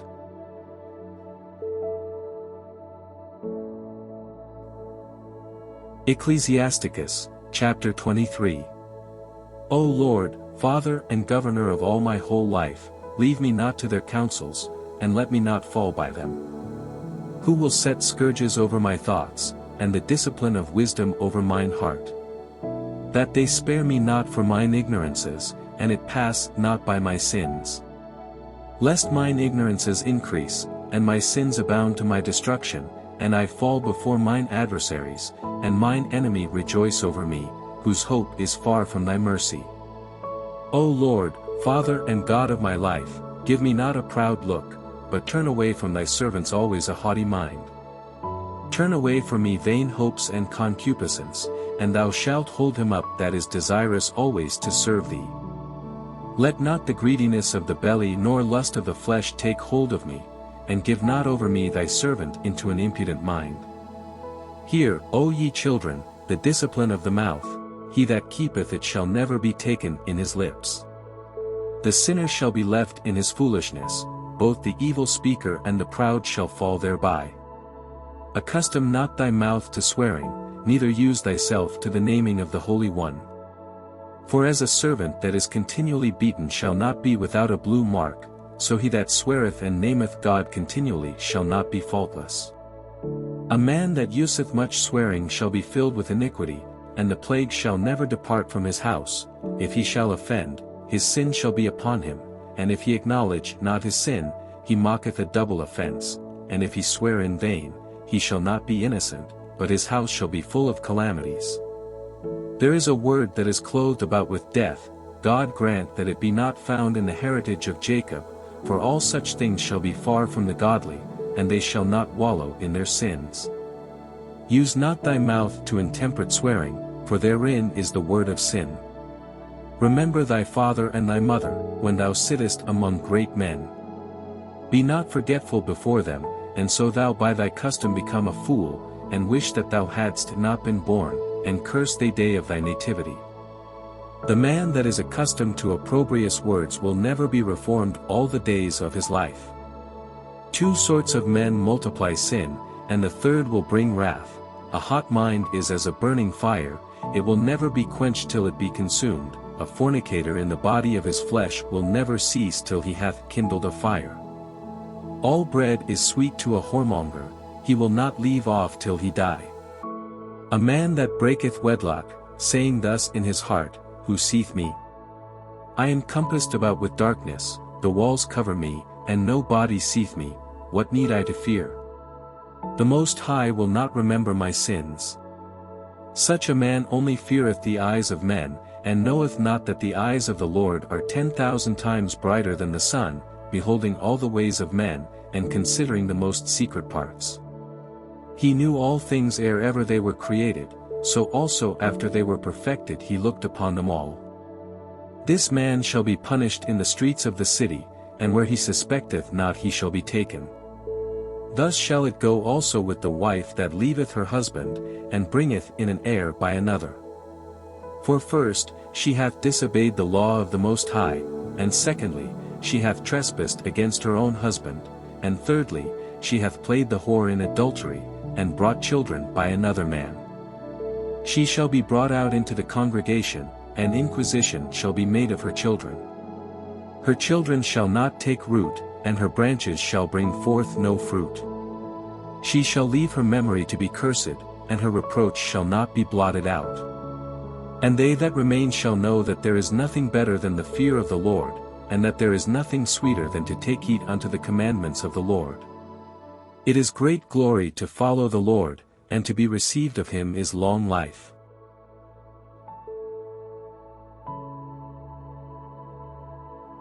Ecclesiasticus, chapter 24. Wisdom shall praise herself, and shall glory in the midst of her people.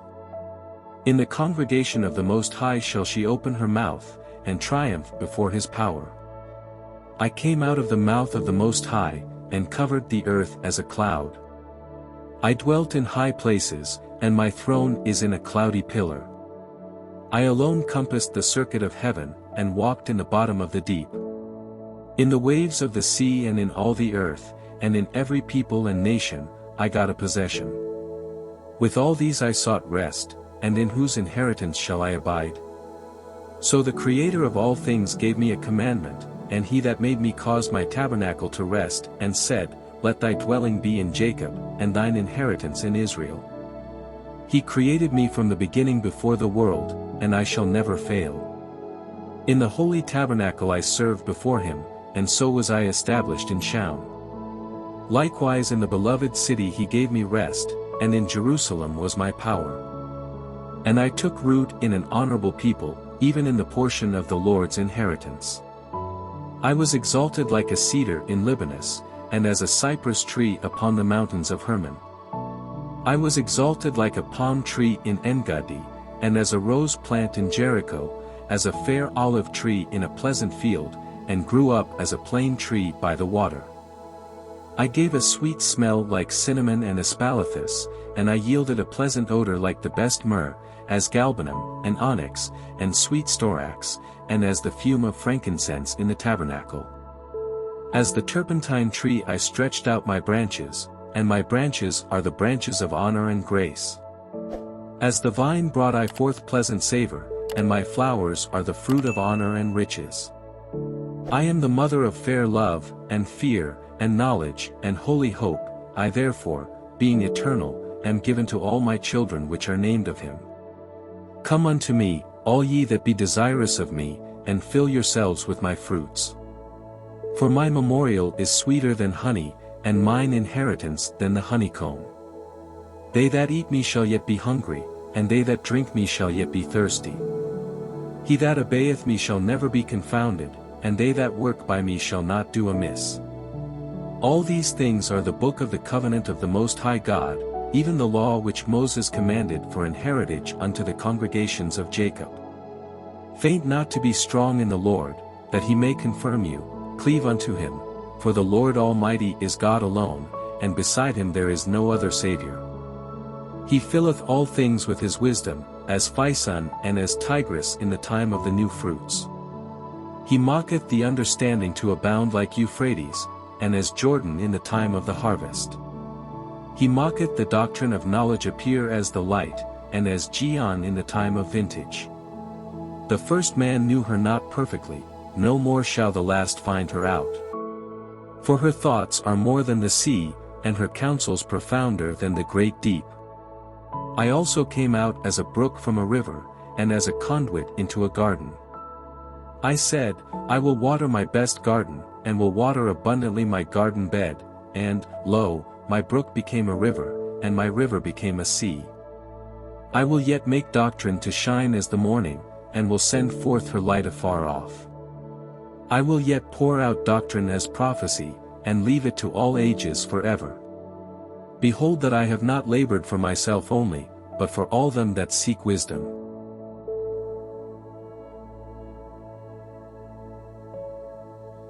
Ecclesiasticus, chapter 25. In 3 things I was beautified, and stood up beautiful both before God and men, the unity of brethren, the love of neighbors, a man and a wife that agree together.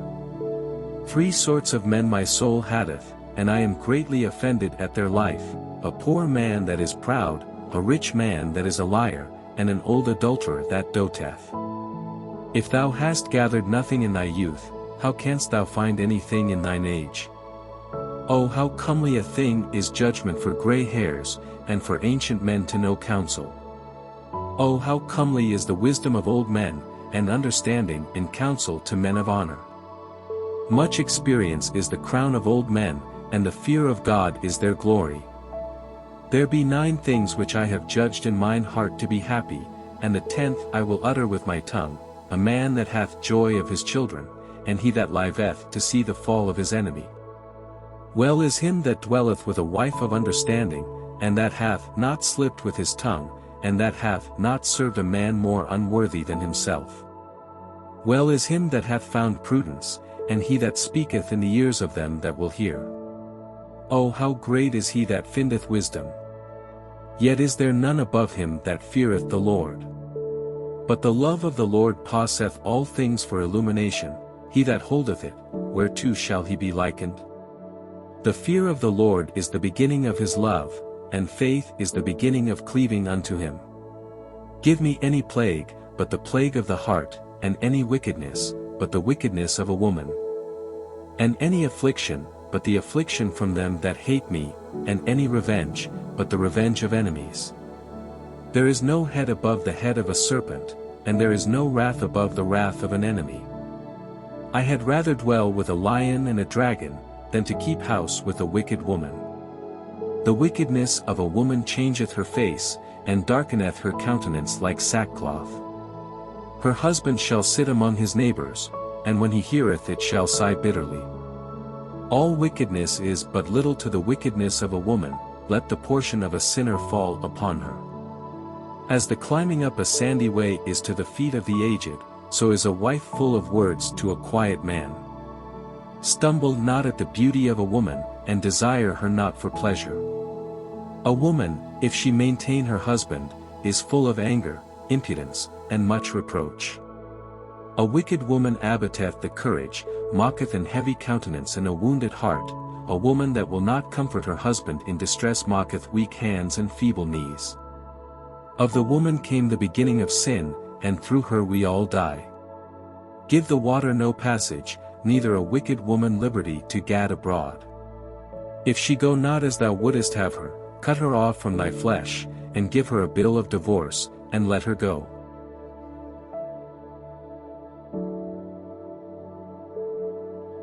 Ecclesiasticus, chapter 26.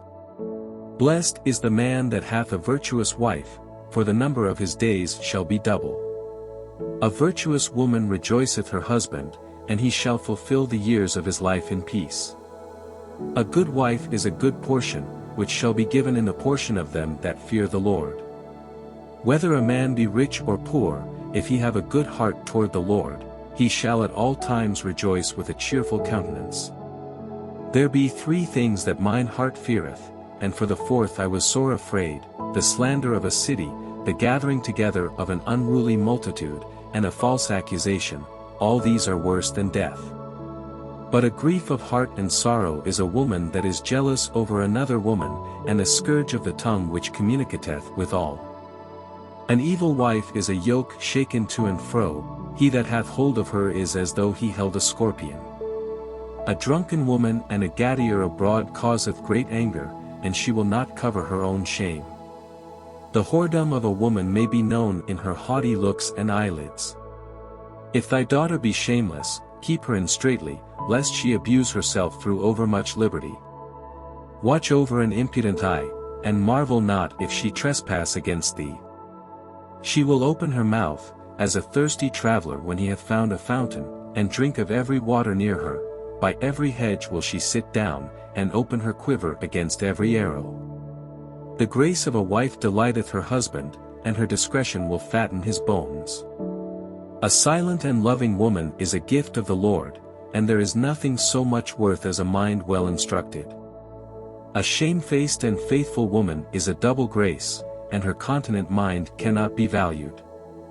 As the sun when it ariseth in the high heaven, so is the beauty of a good wife in the ordering of her house. As the clear light is upon the holy candlestick, so is the beauty of the face in ripe age. As the golden pillars are upon the sockets of silver, so are the fair feet with a constant heart. My son, keep the flower of thine age sound, and give not thy strength to strangers. When thou hast gotten a fruitful possession through all the field, sow it with thine own seed, trusting in the goodness of thy stock. So thy race which thou leavest shall be magnified, having the confidence of their good descent. An harlot shall be accounted as spittle, but a married woman is a tower against death to her husband. A wicked woman is given as a portion to a wicked man, but a godly woman is given to him that feareth the Lord. A dishonest woman contemneth shame, but an honest woman will reverence her husband. A shameless woman shall be counted as a dog, but she that is shamefaced will fear the Lord. A woman that honoureth her husband shall be judged wise of all, but she that dishonoureth him in her pride shall be counted ungodly of all. A loud crying woman and a scold shall be sought out to drive away the enemies.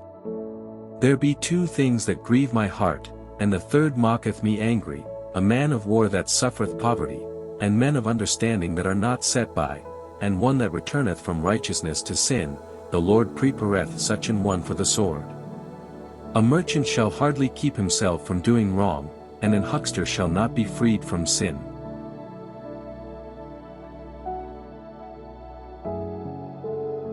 Ecclesiasticus, chapter 27.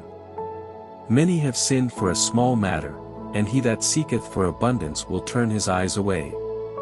As a nail sticketh fast between the joinings of the stones, so doth sin stick close between buying and selling. Unless a man hold himself diligently in the fear of the Lord, his house shall soon be overthrown. As when one sifteth with a sieve, the refuse remaineth, so the filth of man in his talk. The furnace probeth the potter's vessels, so the trial of man is in his reasoning. The fruit declareth if the tree have been dressed, so is the utterance of a conceit in the heart of man.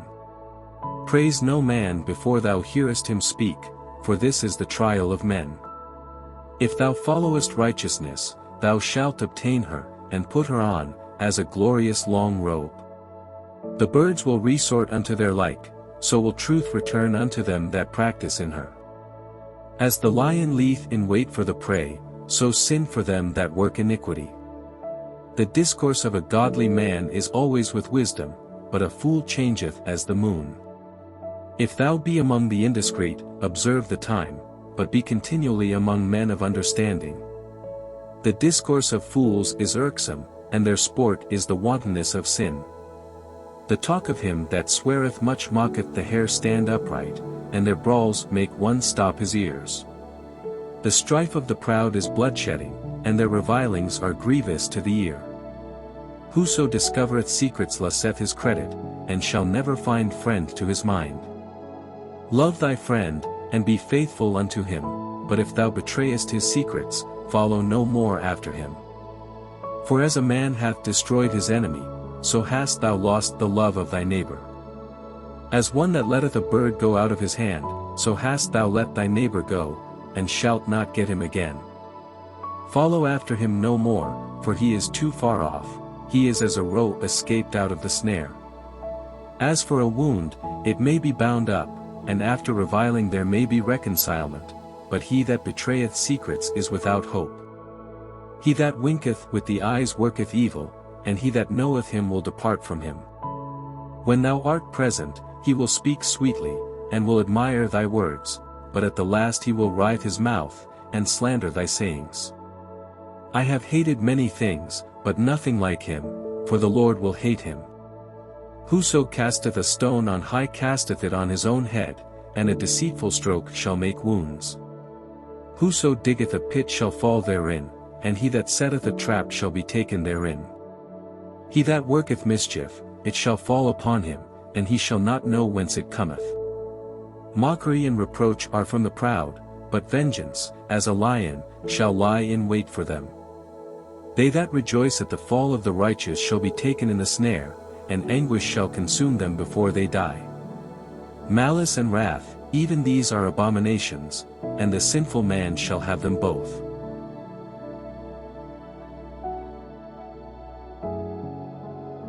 Ecclesiasticus, chapter 28. He that revengeth shall find vengeance from the Lord, and he will surely keep his sins in remembrance. Forgive thy neighbor the hurt that he hath done unto thee, so shall thy sins also be forgiven when thou prayest. One man beareth hatred against another, and doth he seek pardon from the Lord? He sheweth no mercy to a man, which is like himself, and doth he ask forgiveness of his own sins? If he that is but flesh nourish hatred, who will entreat for pardon of his sins? Remember thy end, and let enmity cease, remember corruption and death, and abide in the commandments. Remember the commandments, and bear no malice to thy neighbor, remember the covenant of the highest, and wink at ignorance. Abstain from strife, and thou shalt diminish thy sins, for a furious man will kindle strife. A sinful man disquieteth friends, and mocketh debate among them that be at peace. As the matter of the fire is, so it burneth, and as a man's strength is, so is his wrath, and according to his riches his anger riseth, and the stronger they are which contend, the more they will be inflamed. An hasty contention kindleth a fire, and an hasty fighting sheddeth blood. If thou blow the spark, it shall burn, if thou spit upon it, it shall be quenched, and both these come out of thy mouth. Curse the whisperer and double-tongued, for such have destroyed many that were at peace. A backbiting tongue hath disquieted many, and driven them from nation to nation, strong cities hath it pulled down, and overthrown the houses of great men. A backbiting tongue hath cast out virtuous women, and deprived them of their labors. Whoso hearkeneth unto it shall never find rest, and never dwell quietly. The stroke of the whip mocketh marks in the flesh, but the stroke of the tongue breaketh the bones. Many have fallen by the edge of the sword, but not so many as have fallen by the tongue. Well is he that is defended through the venom thereof, who hath not drawn the yoke thereof, nor hath been bound in her bands. For the yoke thereof is a yoke of iron, and the bands thereof are bands of brass. The death thereof is an evil death, the grave were better than it. It shall not have rule over them that fear God, neither shall they be burned with the flame thereof. Such as forsake the Lord shall fall into it, and it shall burn in them, and not be quenched, it shall be sent upon them as a lion, and devour them as a leopard. Look that thou hedge thy possession about with thorns, and bind up thy silver and gold. And weigh thy words in a balance, and make a door and bar for thy mouth.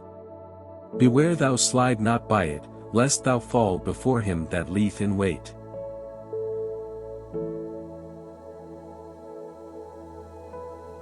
Ecclesiasticus, chapter 29. He that is merciful will lend unto his neighbor, and he that strengtheneth his hand keepeth the commandments. Lend to thy neighbor in time of his need, and pay thou thy neighbor again in due season. Keep thy word, and deal faithfully with him, and thou shalt always find the thing that is necessary for thee. Many, when a thing was lent them, reckoned it to be found, and put them to trouble that helped them. Till he hath received, he will kiss a man's hand, and for his neighbor's money he will speak submissly, but when he should repay, he will prolong the time, and return words of grief, and complain of the time. If he prevail, he shall hardly receive the half, and he will count as if he had found it. If not, he hath deprived him of his money, and he hath gotten him an enemy without cause, he payeth him with cursings and railings, and for honor he will pay him disgrace. Many therefore have refused to lend for other men's ill-dealing, fearing to be defrauded. Yet have thou patience with a man in poor estate, and delay not to shew him mercy. Help the poor for the commandment's sake, and turn him not away because of his poverty. Lose thy money for thy brother and thy friend, and let it not rust under a stone to be lost. Lay up thy treasure according to the commandments of the Most High, and it shall bring thee more profit than gold. Shut up alms in thy storehouses, and it shall deliver thee from all affliction. It shall fight for thee against thine enemies better than a mighty shield and strong spear. An honest man is surety for his neighbor, but he that is impudent will forsake him. Forget not the friendship of thy surety, for he hath given his life for thee. A sinner will overthrow the good estate of his surety. And he that is of an unthankful mind will leave him in danger that delivered him.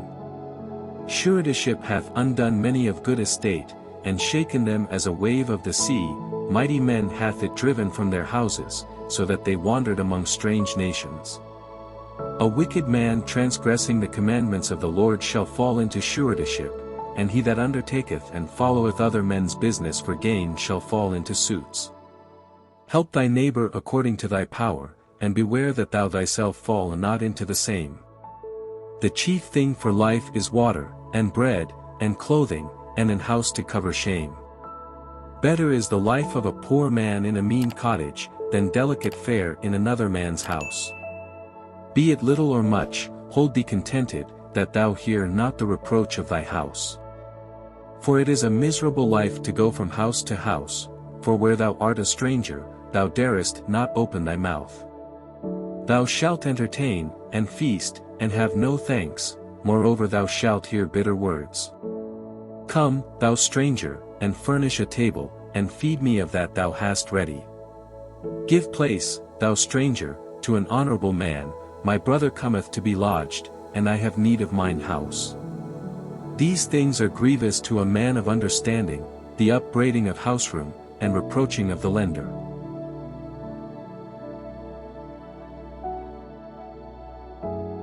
Ecclesiasticus, chapter 30. He that loveth his son causeth him oft to feel the rod, that he may have joy of him in the end. He that chastiseth his son shall have joy in him, and shall rejoice of him among his acquaintance. He that teacheth his son grieveth the enemy, and before his friends he shall rejoice of him. Though his father die, yet he is as though he were not dead, for he hath left one behind him that is like himself.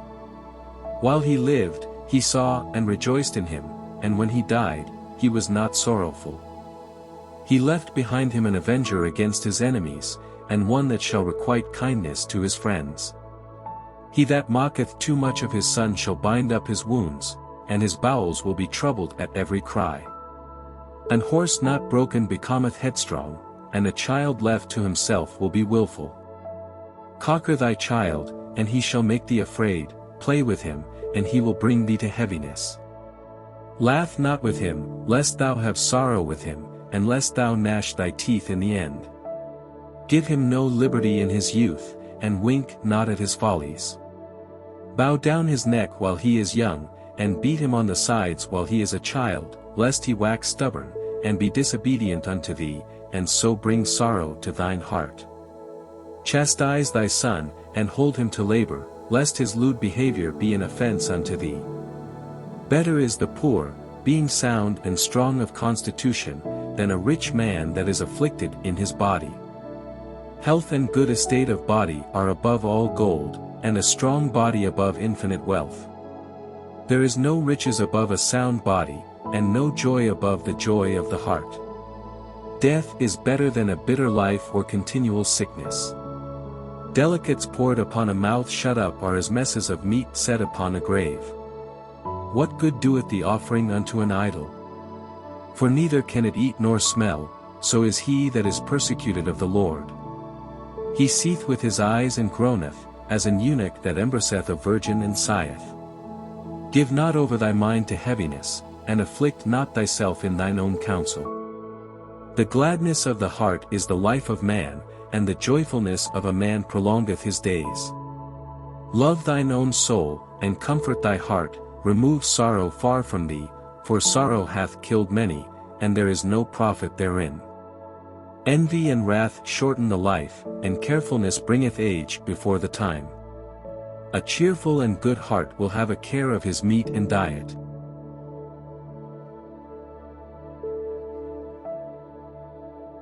Ecclesiasticus, chapter 31. Watching for riches consumeth the flesh, and the care thereof driveth away sleep. Watching care will not let a man slumber, as a sore disease breaketh sleep. The rich hath great labor in gathering riches together, and when he resteth, he is filled with his delicates. The poor laboureth in his poor estate, and when he leaveth off, he is still needy. He that loveth gold shall not be justified, and he that followeth corruption shall have enough thereof. Gold hath been the ruin of many, and their destruction was present. It is a stumbling block unto them that sacrifice unto it, and every fool shall be taken therewith. Blessed is the rich that is found without blemish, and hath not gone after gold. Who is he? And we will call him blessed, for wonderful things hath he done among his people. Who hath been tried thereby, and found perfect? Then let him glory. Who might offend, and hath not offended? Or done evil, and hath not done it? His good shall be established, and the congregation shall declare his alms. If thou sit at a bountiful table, be not greedy upon it, and say not, there is much meat on it. Remember that a wicked eye is an evil thing, and what is created more wicked than an eye? Therefore it weepeth upon every occasion. Stretch not thine hand whithersoever it looketh, and thrust it not with him into the dish. Judge not thy neighbor by thyself, and be discreet in every point. Eat as it becometh a man, those things which are set before thee, and devour not, lest thou be hated. Leave off first for manner's sake, and be not unsatiable, lest thou offend. When thou sittest among many, reach not thine hand out first of all. A very little is sufficient for a man well nurtured, and he fetcheth not his wind short upon his bed. Sound sleep cometh of moderate eating, he riseth early, and his wits are with him, but the pain of watching, and choler, and pangs of the belly, are with an unsatiable man. And if thou hast been forced to eat, arise, go forth, vomit, and thou shalt have rest. My son, hear me, and despise me not, and at the last thou shalt find as I told thee, in all thy works be quick, so shall there no sickness come unto thee. Whoso is liberal of his meat, men shall speak well of him, and the report of his good housekeeping will be believed. But against him that is a niggard of his meat the whole city shall murmur, and the testimonies of his niggardness shall not be doubted of. Shew not thy valiantness in wine, for wine hath destroyed many. The furnace proveth the edge by dipping, so doth wine the hearts of the proud by drunkenness. Wine is as good as life to a man, if it be drunk moderately. What life is then to a man that is without wine? For it was made to make men glad. Wine measurably drunk and in season bringeth gladness of the heart, and cheerfulness of the mind. But wine drunken with excess mocketh bitterness of the mind, with brawling and quarrelling. Drunkenness increaseth the rage of a fool till he offend, it diminisheth strength, and mocketh wounds. Rebuke not thy neighbor at the wine, and despise him not in his mirth, give him no despiteful words, and press not upon him with urging him to drink.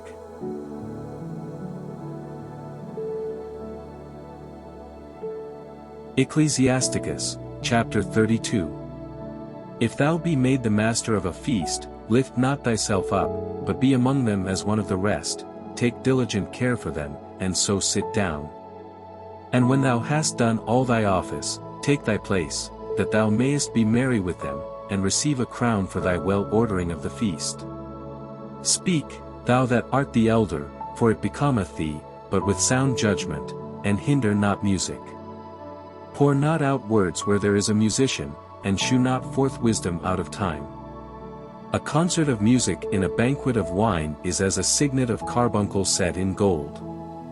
As a signet of an emerald set in a work of gold, so is the melody of music with pleasant wine.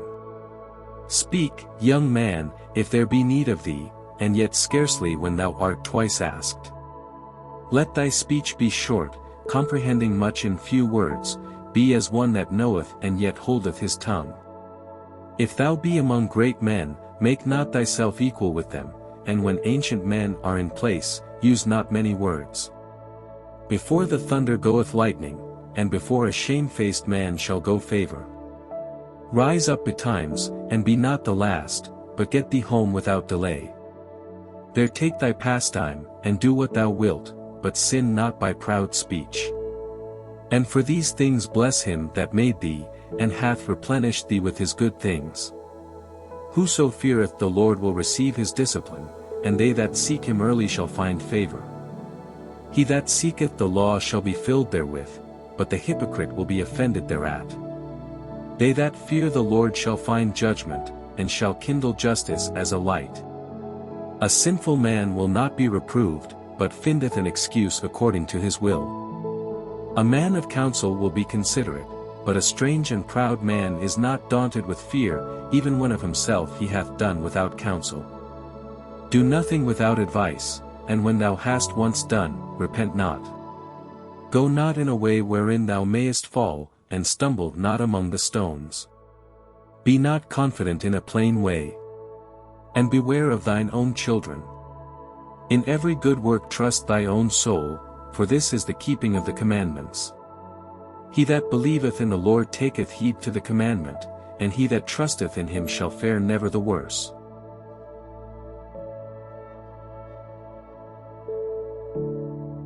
Ecclesiasticus, chapter 33. There shall no evil happen unto him that feareth the Lord, but in temptation even again he will deliver him. A wise man hateth not the law, but he that is an hypocrite therein is as a ship in a storm. A man of understanding trusteth in the law, and the law is faithful unto him, as an oracle. Prepare what to say, and so thou shalt be heard, and bind up instruction, and then make answer. The heart of the foolish is like a cartwheel, and his thoughts are like a rolling axle-tree. A stallion horse is as a mocking friend, he neigheth under every one that sitteth upon him. Why doth one day excel another, when as all the light of every day in the year is of the sun? By the knowledge of the Lord they were distinguished, and he altered seasons and feasts. Some of them hath he made high days, and hallowed them, and some of them hath he made ordinary days. And all men are from the ground, and Adam was created of earth. In much knowledge the Lord hath divided them, and made their ways diverse. Some of them hath he blessed and exalted, and some of them he sanctified, and set near himself, but some of them hath he cursed and brought low, and turned out of their places. As the clay is in the potter's hand, to fashion it at his pleasure, so man is in the hand of him that made him, to render to them as liketh him best. Good is set against evil, and life against death, so is the godly against the sinner, and the sinner against the godly. So look upon all the works of the Most High, and there are 2 and 2, one against another. I awaked up last of all, as one that gathereth after the grape gatherers, by the blessing of the Lord I profited, and tread my winepress like a gatherer of grapes. Consider that I labored not for myself only, but for all them that seek learning. Hear me, O ye great men of the people, and hearken with your ears, ye rulers of the congregation. Give not thy son and wife, thy brother and friend, power over thee while thou livest, and give not thy goods to another, lest it repent thee, and thou entreat for the same again. As long as thou livest and hast breath in thee, give not thyself over to any. For better it is that thy children should seek to thee, than that thou shouldest stand to their courtesy. In all thy works keep to thyself the preeminence, leave not a stain in thine honor. At the time when thou shalt end thy days, and finish thy life, distribute thine inheritance. Fodder, a wand, and burdens, are for the ass, and bread, correction, and work, for a servant. If thou set thy servant to labor, thou shalt find rest, but if thou let him go idle, he shall seek liberty.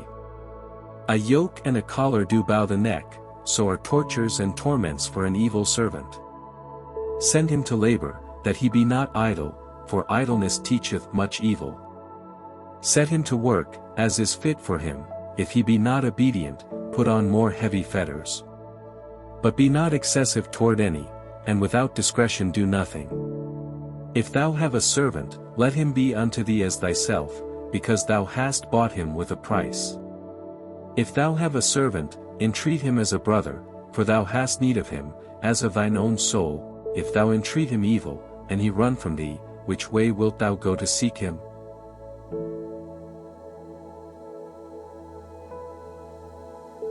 Ecclesiasticus, chapter 34. The hopes of a man void of understanding are vain and false, and dreams lift up fools. Whoso regardeth dreams is like him that catcheth at a shadow, and followeth after the wind. The vision of dreams is the resemblance of one thing to another, even as the likeness of a face to a face. Of an unclean thing what can be cleansed? And from that thing which is false what truth can come? Divinations, and soothsayings, and dreams, are vain, and the heart fancieth, as a woman's heart in travail. If they be not sent from the Most High in thy visitation, set not thy heart upon them. For dreams have deceived many, and they have failed that put their trust in them. The law shall be found perfect without lies, and wisdom is perfection to a faithful mouth. A man that hath travelled knoweth many things, and he that hath much experience will declare wisdom. He that hath no experience knoweth little, but he that hath travelled is full of prudence. When I travelled, I saw many things, and I understand more than I can express. I was ofttimes in danger of death, yet I was delivered because of these things. The spirit of those that fear the Lord shall live, for their hope is in him that saveth them. Whoso feareth the Lord shall not fear nor be afraid, for he is his hope. Blessed is the soul of him that feareth the Lord, to whom doth he look. And who is his strength? For the eyes of the Lord are upon them that love him, he is their mighty protection and strong stay, a defense from heat, and a cover from the sun at noon, a preservation from stumbling, and an help from falling. He riseth up the soul, and lighteneth the eyes, he giveth health, life, and blessing. He that sacrificeth of a thing wrongfully gotten, his offering is ridiculous, and the gifts of unjust men are not accepted. The Most High is not pleased with the offerings of the wicked, neither is he pacified for sin by the multitude of sacrifices.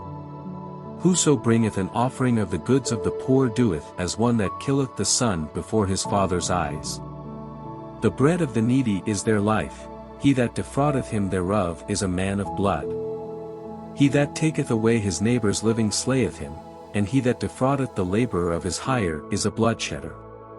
When one buildeth, and another pulleth down, what profit have they then but labour? When one prayeth, and another curseth, whose voice will the Lord hear? He that washeth himself after the touching of a dead body, if he touch it again, what availeth his washing? So is it with a man that fasteth for his sins, and goeth again, and doeth the same, who will hear his prayer? Or what doth his humbling profit him?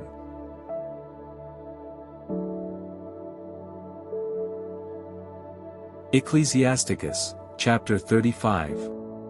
He that keepeth the law bringeth offerings enough, he that taketh heed to the commandment offereth a peace offering. He that requiteth a good tin offereth fine flour, and he that giveth alms sacrificeth praise. To depart from wickedness is a thing pleasing to the Lord, and to forsake unrighteousness is a propitiation. Thou shalt not appear empty before the Lord. For all these things are to be done because of the commandment. The offering of the righteous mocketh the altar fat, and the sweet savour thereof is before the Most High. The sacrifice of a just man is acceptable, and the memorial thereof shall never be forgotten. Give the Lord his honour with a good eye, and diminish not the firstfruits of thine hands. In all thy gifts shew a cheerful countenance, and dedicate thy tithes with gladness. Give unto the Most High according as he hath enriched thee, and as thou hast gotten, give with a cheerful eye. For the Lord recompenseth, and will give thee 7 times as much. Do not think to corrupt with gifts, for such he will not receive, and trust not to unrighteous sacrifices, for the Lord is judge, and with him is no respect of persons. He will not accept any person against a poor man, but will hear the prayer of the oppressed. He will not despise the supplication of the fatherless, nor the widow, when she poureth out her complaint. Do not the tears run down the widow's cheeks? And is not her cry against him that causeth them to fall? He that serveth the Lord shall be accepted with favour, and his prayer shall reach unto the clouds. The prayer of the humble pierceth the clouds, and till it come nigh, he will not be comforted, and will not depart, till the Most High shall behold to judge righteously, and execute judgment. For the Lord will not be slack, neither will the mighty be patient toward them, till he have smitten in sunder the loins of the unmerciful, and repaid vengeance to the heathen, till he have taken away the multitude of the proud, and broken the scepter of the unrighteous. Till he have rendered to every man according to his deeds, and to the works of men according to their devices, till he have judged the cause of his people, and made them to rejoice in his mercy. Mercy is seasonable in the time of affliction, as clouds of rain in the time of drought.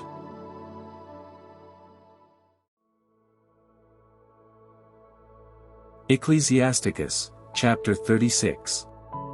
Have mercy upon us, O Lord God of all, and behold us. And send thy fear upon all the nations that seek not after thee. Lift up thy hand against the strange nations, and let them see thy power. As thou wast sanctified in us before them, so be thou magnified among them before us. And let them know thee, as we have known thee, that there is no God but only thou, O God. Shew new signs, and make other strange wonders, glorify thy hand and thy right arm, that they may set forth thy wondrous works. Raise up indignation, and pour out wrath, take away the adversary, and destroy the enemy. Sake the time short, remember the covenant, and let them declare thy wonderful works. Let him that escapeth be consumed by the rage of the fire, and let them perish that oppress the people. Smite in sunder the heads of the rulers of the heathen, that say, there is none other but we. Gather all the tribes of Jacob together, and inherit thou them, as from the beginning. O Lord, have mercy upon the people that is called by thy name, and upon Israel, whom thou hast named thy firstborn. O be merciful unto Jerusalem, thy holy city, the place of thy rest. Fill Shaun with thine unspeakable oracles, and thy people with thy glory. Give testimony unto those that thou hast possessed from the beginning, and raise up prophets that have been in thy name. Reward them that wait for thee, and let thy prophets be found faithful. O Lord, hear the prayer of thy servants, according to the blessing of Aaron over thy people, that all they which dwell upon the earth may know that thou art the Lord, the eternal God. The belly devoureth all meats, yet is one meat better than another. As the palate tasteth divers kinds of venison, so doth an heart of understanding false speeches. A froward heart causeth heaviness, but a man of experience will recompense him. A woman will receive every man, yet is one daughter better than another. The beauty of a woman cheereth the countenance, and a man loveth nothing better. If there be kindness, meekness, and comfort, in her tongue, then is not her husband like other men. He that getteth a wife beginneth a possession, a help like unto himself, and a pillar of rest. Where no hedge is, there the possession is spoiled, and he that hath no wife will wander up and down mourning. Who will trust a thief well appointed, that skippeth from city to city? So who will believe a man that hath no house, and lodgeth wheresoever the night taketh him?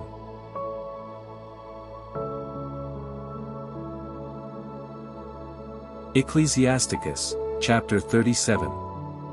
Every friend saith, I am his friend also, but there is a friend, which is only a friend in name. Is it not a grief unto death, when a companion and friend is turned to an enemy? O wicked imagination, whence camest thou in to cover the earth with deceit? There is a companion, which rejoiceth in the prosperity of a friend, but in the time of trouble will be against him. There is a companion, which helpeth his friend for the belly, and taketh up the buckler against the enemy. Forget not thy friend in thy mind, and be not unmindful of him in thy riches. Every counselor extolleth counsel, but there is some that counseleth for himself. Beware of a counselor, and know before what need he hath, for he will counsel for himself, lest he cast the lot upon thee. And say unto thee, Thy way is good, and afterward he stand on the other side, to see what shall befall thee. Consult not with one that suspecteth thee, and hide thy counsel from such as envy thee.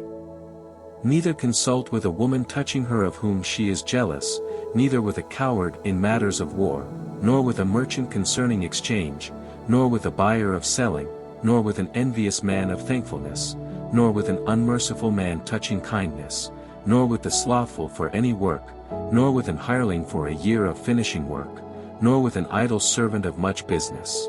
Hearken not unto these in any matter of counsel. But be continually with a godly man, whom thou knowest to keep the commandments of the Lord, whose mind is according to thy mind, and will sorrow with thee, if thou shalt miscarry. And let the counsel of thine own heart stand, for there is no man more faithful unto thee than it. For a man's mind is sometime wont to tell him more than 7 watchmen, that sit above in an high tower. And above all this pray to the Most High, that he will direct thy way in truth. Let reason go before every enterprise, and counsel before every action. The countenance is a sign of changing of the heart. For manner of things appear, good and evil, life and death, but the tongue ruleth over them continually. There is one that is wise and teacheth many, and yet is unprofitable to himself. There is one that sheweth wisdom in words, and is hated, he shall be destitute of all food. For grace is not given him from the Lord, because he is deprived of all wisdom. Another is wise to himself, and the fruits of understanding are commendable in his mouth. A wise man instructeth his people, and the fruits of his understanding fail not. A wise man shall be filled with blessing, and all they that see him shall count him happy. The days of the life of man may be numbered, but the days of Israel are innumerable. A wise man shall inherit glory among his people, and his name shall be perpetual. My son, prove thy soul in thy life, and see what is evil for it, and give not that unto it. For all things are not profitable for all men, neither hath every soul pleasure in everything. Be not unsatiable in any dainty thing, nor too greedy upon meats. For excess of meats bringeth sickness, and surfeiting will turn into choler. By surfeiting have many perished, but he that taketh heed prolongeth his life.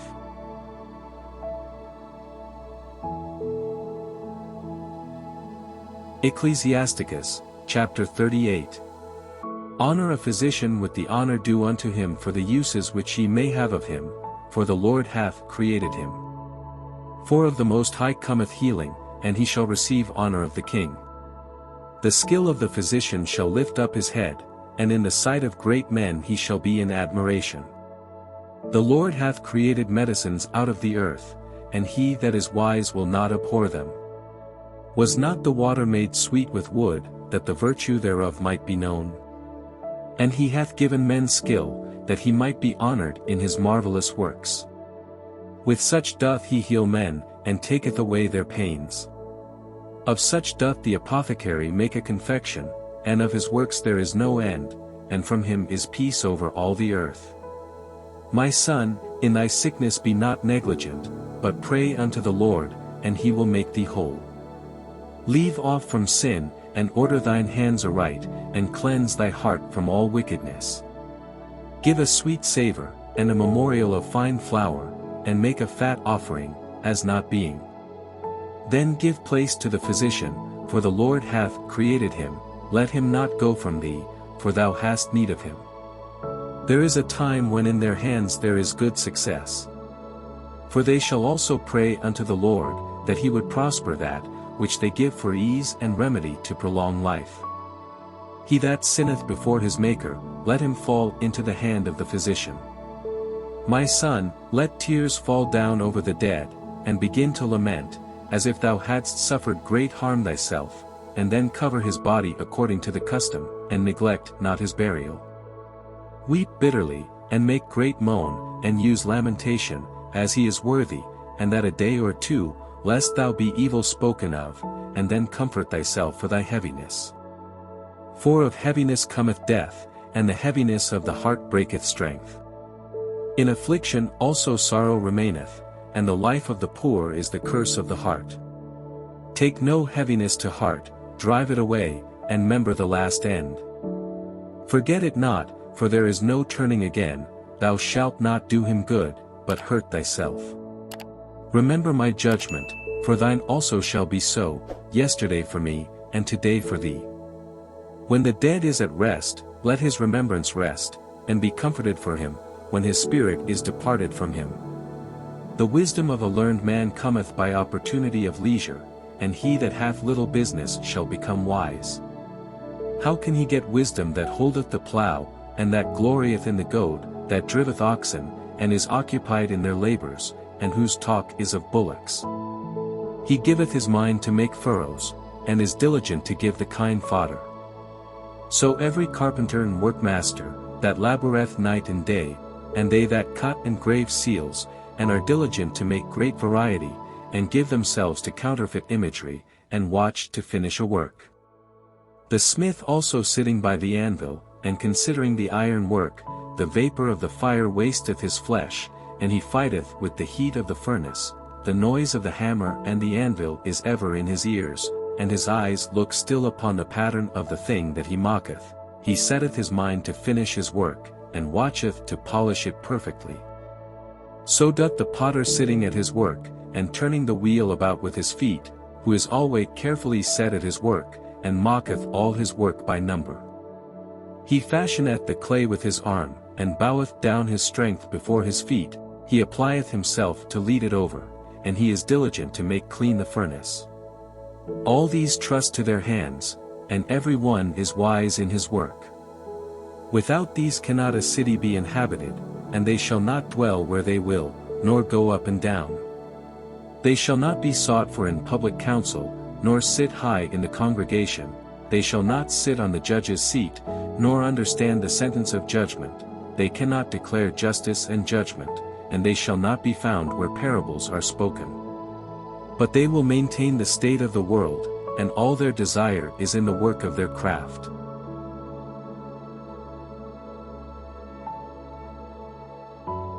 Ecclesiasticus, chapter 39. But he that giveth his mind to the law of the Most High, and is occupied in the meditation thereof, will seek out the wisdom of all the ancient, and be occupied in prophecies. He will keep the sayings of the renowned men, and where subtle parables are, he will be there also. He will seek out the secrets of grave sentences, and be conversant in dark parables. He shall serve among great men, and appear before princes, he will travel through strange countries, for he hath tried the good and the evil among men. He will give his heart to resort early to the Lord that made him, and will pray before the Most High, and will open his mouth in prayer, and make supplication for his sins. When the great Lord will, he shall be filled with the spirit of understanding, he shall pour out wise sentences, and give thanks unto the Lord in his prayer. He shall direct his counsel and knowledge, and in his secrets shall he meditate. He shall shew forth that which he hath learned, and shall glory in the law of the covenant of the Lord. Many shall commend his understanding, and so long as the world endureth, it shall not be blotted out, his memorial shall not depart away, and his name shall live from generation to generation. Nations shall shew forth his wisdom, and the congregation shall declare his praise. If he die, he shall leave a greater name than 1,000, and if he live, he shall increase it. Yet have I more to say, which I have thought upon, for I am filled as the moon at the full. Hearken unto me, ye holy children, and bud forth as a rose growing by the brook of the field. And give ye a sweet savour as frankincense, and flourish as a lily, send forth a smell, and sing a song of praise, bless the Lord in all his works. Magnify his name, and shew forth his praise with the songs of your lips, and with harps, and in praising him ye shall say after this manner. All the works of the Lord are exceeding good, and whatsoever he commandeth shall be accomplished in due season. And none may say, What is this? Wherefore is that? For at time convenient they shall all be sought out, at his commandment the waters stood as an heap, and at the words of his mouth the receptacles of waters. At his commandment is done whatsoever pleaseth him, and none can hinder, when he will save. The works of all flesh are before him, and nothing can be hid from his eyes. He seeth from everlasting to everlasting, and there is nothing wonderful before him. A man need not to say, What is this? Wherefore is that? For he hath made all things for their uses. His blessing covered the dry land as a river, and watered it as a flood. As he hath turned the waters into saltness, so shall the heathen inherit his wrath. As his ways are plain unto the holy, so are they stumbling blocks unto the wicked. For the good are good things created from the beginning, so evil things for sinners. The principal things for the whole use of man's life are water, fire, iron, and salt, flour of wheat, honey, milk, and the blood of the grape, and oil, and clothing. All these things are for good to the godly, so to the sinners they are turned into evil. There be spirits that are created for vengeance, which in their fury lay on sore strokes, in the time of destruction they pour out their force, and appease the wrath of him that made them. Fire, and hail, and famine, and death, all these were created for vengeance. Teeth of wild beasts, and scorpions, serpents, and the sword punishing the wicked to destruction. They shall rejoice in his commandment, and they shall be ready upon earth, when need is, and when their time is come, they shall not transgress his word. Therefore from the beginning I was resolved, and thought upon these things, and have left them in writing. All the works of the Lord are good, and he will give every needful thing in due season. So that a man cannot say, this is worse than that, for in time they shall all be well approved. And therefore praise ye the Lord with the whole heart and mouth, and bless the name of the Lord.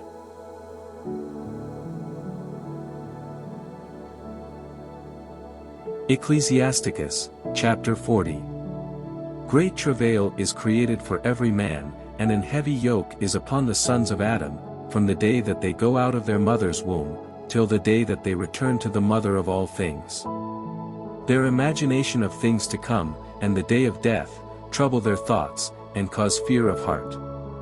From him that sitteth on a throne of glory, unto him that is humbled in earth and ashes. From him that weareth purple and a crown, unto him that is clothed with a linen frock. Wrath, and envy, trouble, and unquietness, fear of death, and anger, and strife, and in the time of rest upon his bed his night sleep, do change his knowledge. A little or nothing is his rest, and afterward he is in his sleep, as in a day of keeping watch, troubled in the vision of his heart, as if he were escaped out of a battle. When all is safe, he awaketh, and marvelleth that the fear was nothing. Such things happen unto all flesh, both man and beast, and that is sevenfold more upon sinners. Death, and bloodshed, strife, and sword, calamities, famine, tribulation, and the scourge. These things are created for the wicked, and for their sakes came the flood. All things that are of the earth shall turn to the earth again, and that which is of the waters doth return into the sea. All bribery and injustice shall be blotted out, but true dealing shall endure forever.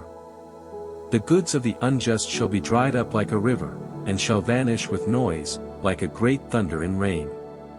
While he openeth his hand he shall rejoice, so shall transgressors come to naught.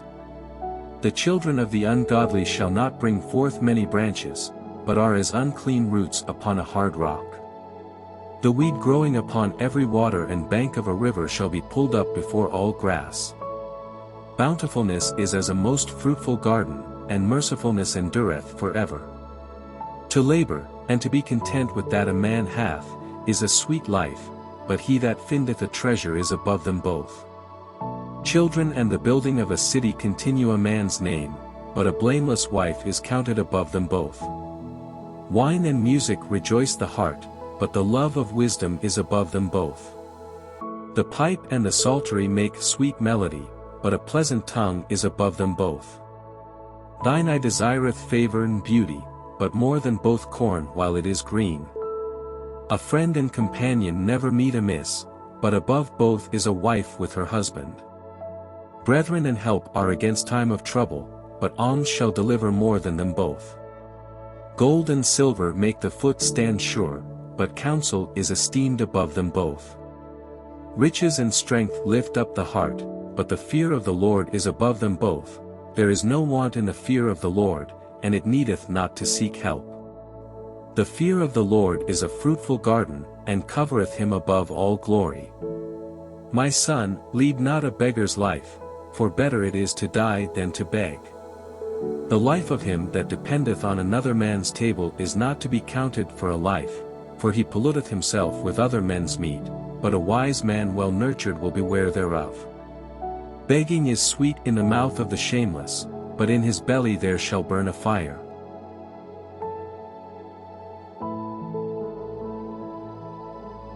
Ecclesiasticus, chapter 41. O death, how bitter is the remembrance of thee to a man that liveth at rest in his possessions, unto the man that hath nothing to vex him, and that hath prosperity in all things, yea, unto him that is yet able to receive meat. O death, acceptable is thy sentence unto the needy, and unto him whose strength faileth, that is now in the last age, and is vexed with all things, and to him that despaireth, and hath lost patience. Fear not the sentence of death, remember them that have been before thee, and that come after, for this is the sentence of the Lord over all flesh. And why art thou against the pleasure of the Most High? There is no inquisition in the grave, whether thou have lived 10, or 100, or 1,000 years. The children of sinners are abominable children, and they that are conversant in the dwelling of the ungodly.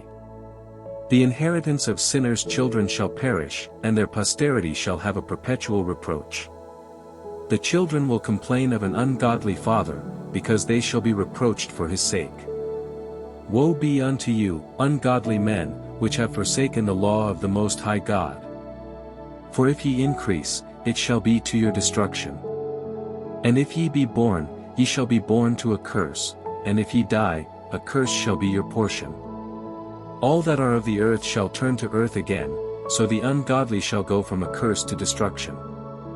The mourning of men is about their bodies, but an ill name of sinners shall be blotted out.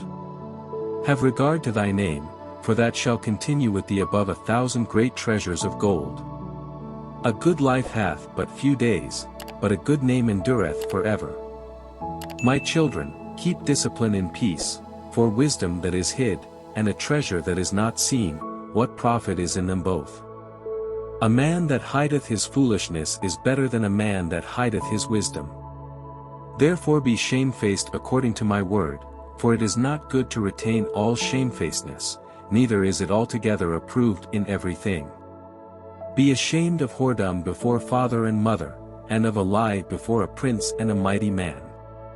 Of an offense before a judge and ruler, of iniquity before a congregation and people, of unjust dealing before thy partner and friend. And of theft in regard of the place where thou sojournest, and in regard of the truth of God and his covenant, and to lean with thine elbow upon the meat, and of scorning to give and take. And of silence before them that salute thee, and to look upon an harlot. And to turn away thy face from thy kinsman, or to take away a portion or a gift, or to gaze upon another man's wife. Or to be overbusy with his maid, and come not near her bed, or of upbraiding speeches before friends, and after thou hast given, upbraid not. Or of iterating and speaking again that which thou hast heard, and of revealing of secrets. So shalt thou be truly shamefaced and find favor before all men.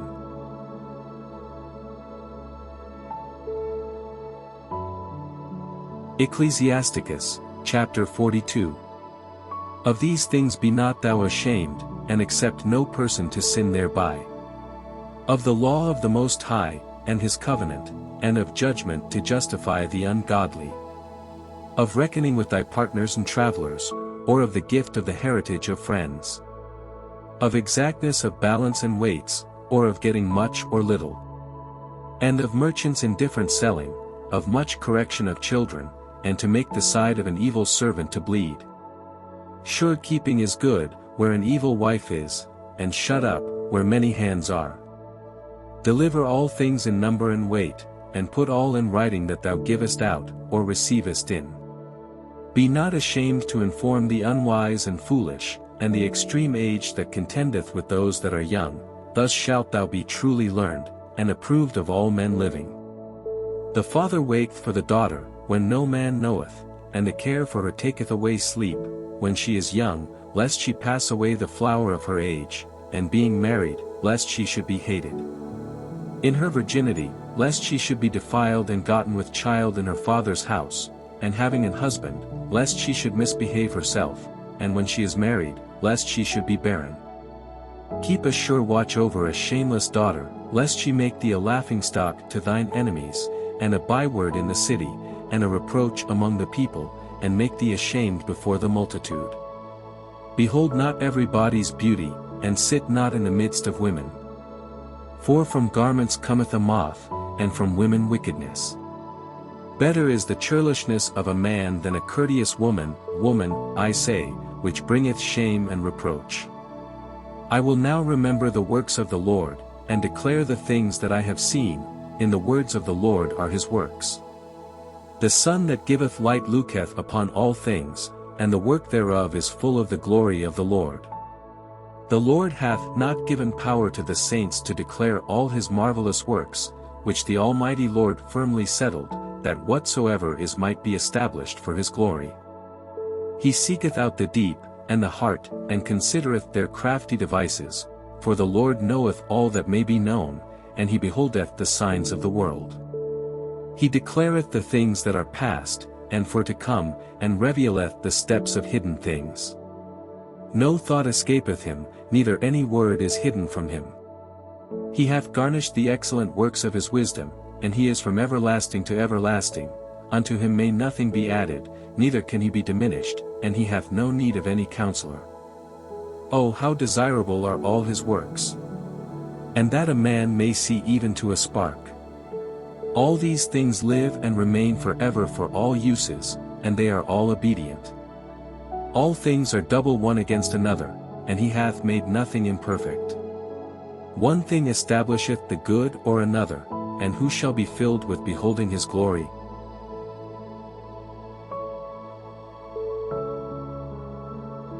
Ecclesiasticus, chapter 43. The pride of the height, the clear firmament, the beauty of heaven, with his glorious shew. The sun when it appeareth, declaring at his rising a marvelous instrument, the work of the Most High. At noon it parcheth the country, and who can abide the burning heat thereof? A man blowing a furnace is in works of heat, but the sun burneth the mountains 3 times more, breathing out fiery vapors, and sending forth bright beams, it dimmeth the eyes. Great is the Lord that made it, and at his commandment runneth hastily. He made the moon also to serve in her season for a declaration of times, and a sign of the world. From the moon is the sign of feasts, a light that decreaseth in her perfection. The month is called after her name, increasing wonderfully in her changing, being an instrument of the armies above, shining in the firmament of heaven. The beauty of heaven, the glory of the stars, an ornament giving light in the highest places of the Lord. At the commandment of the Holy One they will stand in their order, and never faint in their watches. Look upon the rainbow, and praise him that made it, very beautiful it is in the brightness thereof. It compasseth the heaven about with a glorious circle, and the hands of the Most High have bended it. By his commandment he maketh the snow to fall apace, and sendeth swiftly the lightnings of his judgment. Through this the treasures are opened, and clouds fly forth as fowls. By his great power he maketh the clouds firm, and the hailstones are broken small. At his sight the mountains are shaken, and at his will the south wind bloweth. The noise of the thunder maketh the earth to tremble, so doth the northern storm and the whirlwind. As birds flying he scattereth the snow, and the falling down thereof is as the lighting of grasshoppers. The eye marvelleth at the beauty of the whiteness thereof, and the heart is astonished at the raining of it. The hoarfrost also as salt he poureth on the earth, and being congealed, it lieth on the top of sharp stakes. When the cold north wind bloweth, and the water is congealed into ice, it abideth upon every gathering together of water, and clotheth the water as with a breastplate. It devoureth the mountains, and burneth the wilderness, and consumeth the grass as fire. A present remedy of all is a mist coming speedily, a dew coming after heat refresheth. By his counsel he appeaseth the deep, and planteth islands therein. They that sail on the sea tell of the danger thereof, and when we hear it with our ears, we marvel thereat. For therein be strange and wondrous works, variety of all kinds of beasts and whales created. By him the end of them hath prosperous success, and by his word all things consist. We may speak much, and yet come short, wherefore in sum, he is all. How shall we be able to magnify him? For he is great above all his works. The Lord is terrible and very great, and marvelous is his power. When ye glorify the Lord, exalt him as much as ye can, for even yet will he far exceed, and when ye exalt him, put forth all your strength, and be not weary, for ye can never go far enough. Who hath seen him, that he might tell us? And who can magnify him as he is? There are yet hid greater things than these be, for we have seen but a few of his works. For the Lord hath made all things, and to the godly hath he given wisdom.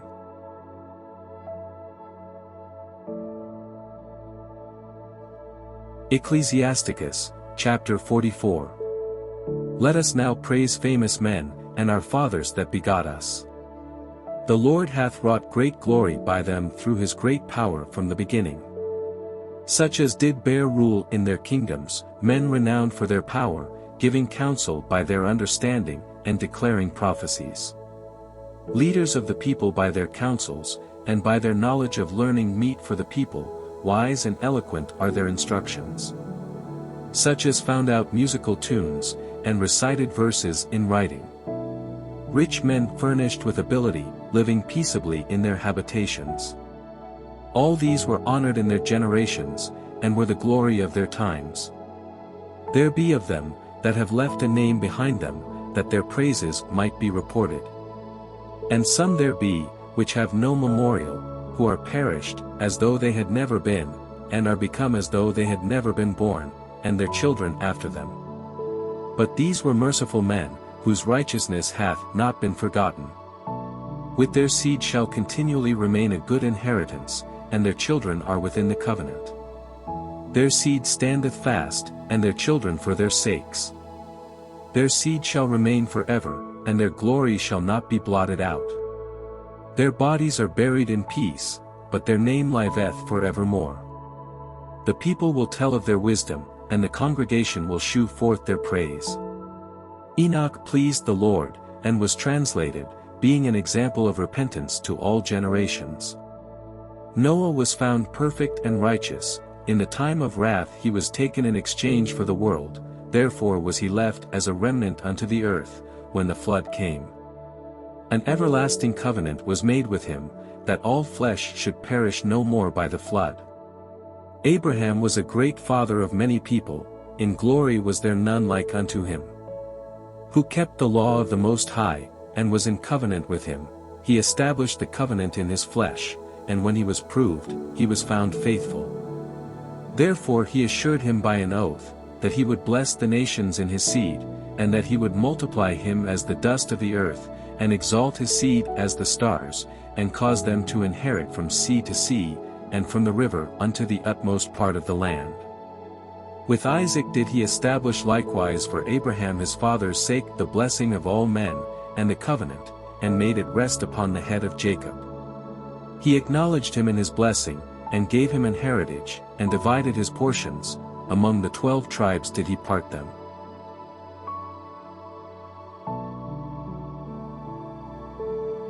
Ecclesiasticus, chapter 45. And he brought out of him a merciful man, which found favor in the sight of all flesh, even Moses, beloved of God and men, whose memorial is blessed. He made him like to the glorious saints, and magnified him, so that his enemies stood in fear of him. By his words he caused the wonders to cease, and he made him glorious in the sight of kings, and gave him a commandment for his people, and shewed him part of his glory. He sanctified him in his faithfulness and meekness, and chose him out of all men. He made him to hear his voice, and brought him into the dark cloud, and gave him commandments before his face, even the law of life and knowledge, that he might teach Jacob his covenants, and Israel his judgments. He exalted Aaron, an holy man like unto him, even his brother, of the tribe of Levi. An everlasting covenant he made with him and gave him the priesthood among the people. He beautified him with comely ornaments, and clothed him with a robe of glory.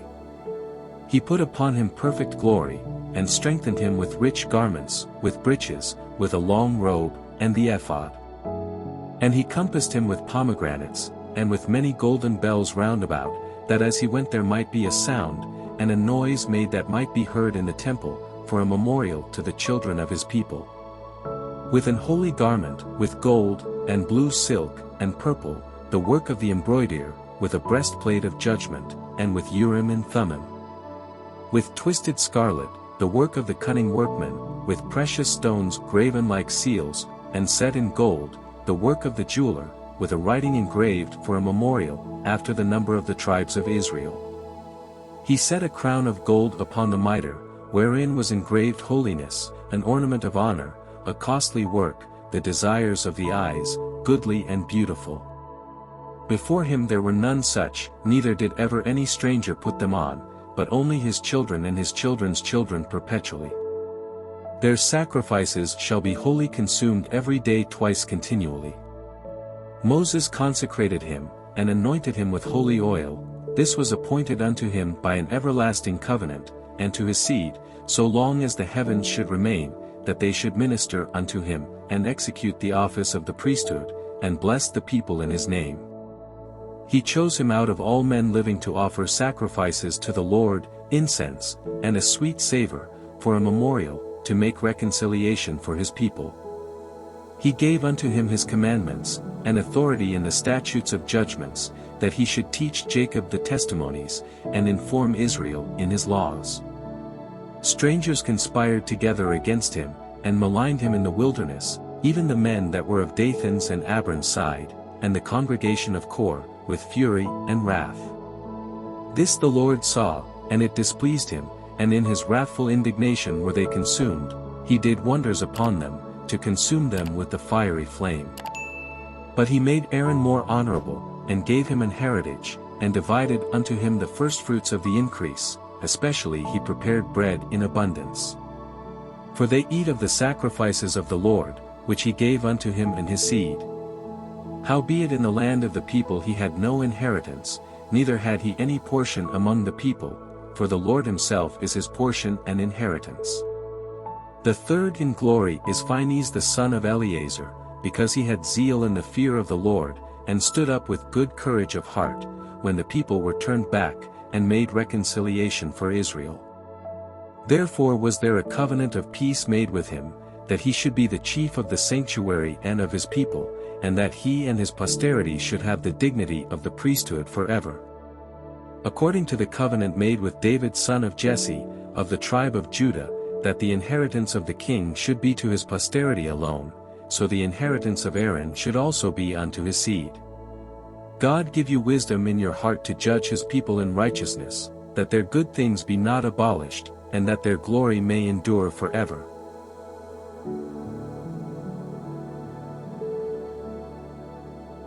Ecclesiasticus, chapter 46. Jesus the son of Nave was valiant in the wars, and was the successor of Moses in prophecies, who according to his name was made great for the saving of the elect of God, and taking vengeance of the enemies that rose up against them, that he might set Israel in their inheritance. How great glory gat he, when he did lift up his hands, and stretched out his sword against the cities. Who before him so stood to it? For the Lord himself brought his enemies unto him. Did not the sun go back by his means? And was not one day as long as two? He called upon the Most High Lord, when the enemies pressed upon him on every side, and the great Lord heard him. And with hailstones of mighty power he made the battle to fall violently upon the nations, and in the descent of Beth-horon he destroyed them that resisted, that the nations might know all their strength, because he fought in the sight of the Lord, and he followed the mighty one. In the time of Moses also he did a work of mercy, he and Caleb the son of Jephunneh, in that they withstood the congregation, and withheld the people from sin, and appeased the wicked murmuring. And of 600,000 people on foot, they too were preserved to bring them in to the heritage, even unto the land that floweth with milk and honey. The Lord gave strength also unto Caleb, which remained with him unto his old age, so that he entered upon the high places of the land, and his seed obtained it for an heritage. That all the children of Israel might see that it is good to follow the Lord. And concerning the judges, every one by name, whose heart went not a-whoring, nor departed from the Lord, let their memory be blessed. Let their bones flourish out of their place, and let the name of them that were honored be continued upon their children.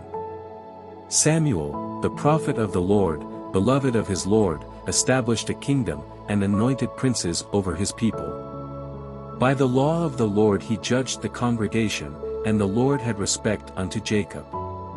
By his faithfulness he was found a true prophet, and by his word he was known to be faithful in vision.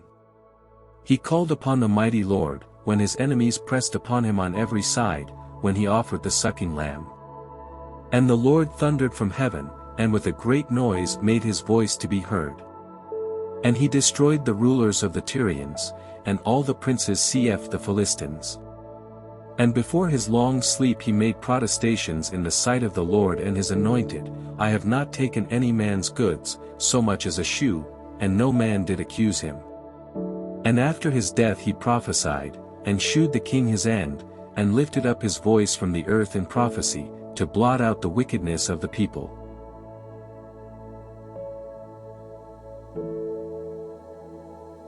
Ecclesiasticus, chapter 47. And after him rose up Nathan to prophesy in the time of David.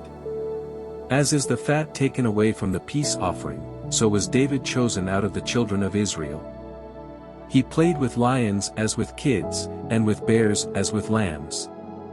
Slew he not a giant, when he was yet but young? And did he not take away reproach from the people, when he lifted up his hand with the stone and the sling, and beat down the boasting of Goliath? For he called upon the Most High Lord, and he gave him strength in his right hand to slay that mighty warrior, and set up the horn of his people. So the people honored him with 10,000s, and praised him in the blessings of the Lord, in that he gave him a crown of glory. For he destroyed the enemies on every side, and brought to naught the Philistines his adversaries, and brake their horn in sunder unto this day. In all his works he praised the Holy One Most High with words of glory, with his whole heart he sung songs, and loved him that made him. He set singers also before the altar, that by their voices they might make sweet melody, and daily sing praises in their songs. He beautified their feasts, and set in order the solemn times until the end, that they might praise his holy name, and that the temple might sound for mourning. The Lord took away his sins, and exalted his horn forever.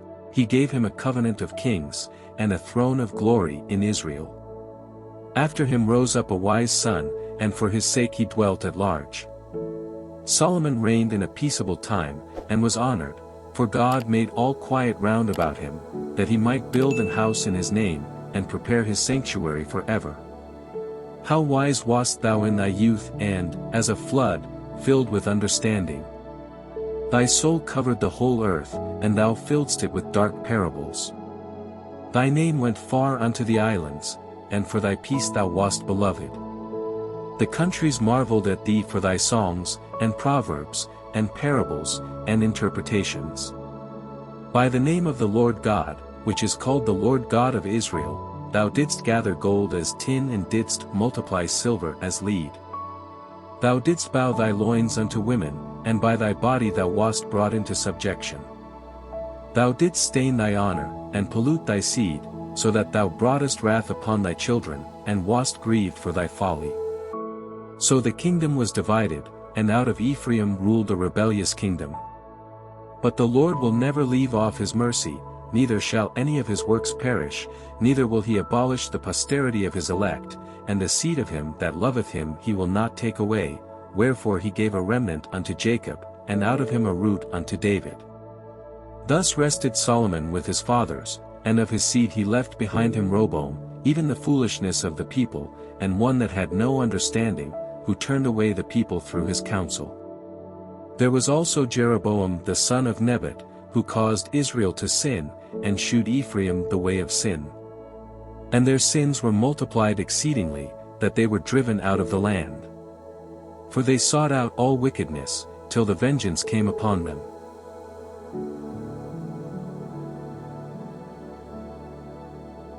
Ecclesiasticus, chapter 48.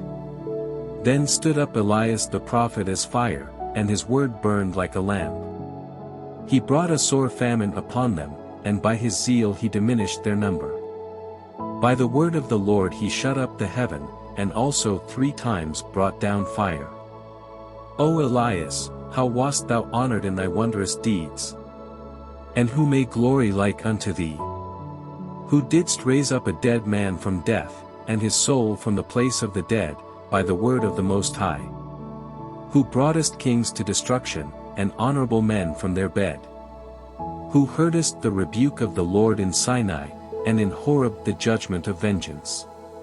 Who anointedst kings to take revenge, and prophets to succeed after him? Who was taken up in a whirlwind of fire, and in a chariot of fiery horses? Who wast ordained for reproofs in their times, to pacify the wrath of the Lord's judgment, before it break forth into fury, and to turn the heart of the father unto the son, and to restore the tribes of Jacob. Blessed are they that saw thee, and slept in love, for we shall surely live. Elias it was, who was covered with a whirlwind, and Eliseus was filled with his spirit. Whilst he lived, he was not moved with the presence of any prince, neither could any bring him into subjection. No word could overcome him, and after his death his body prophesied.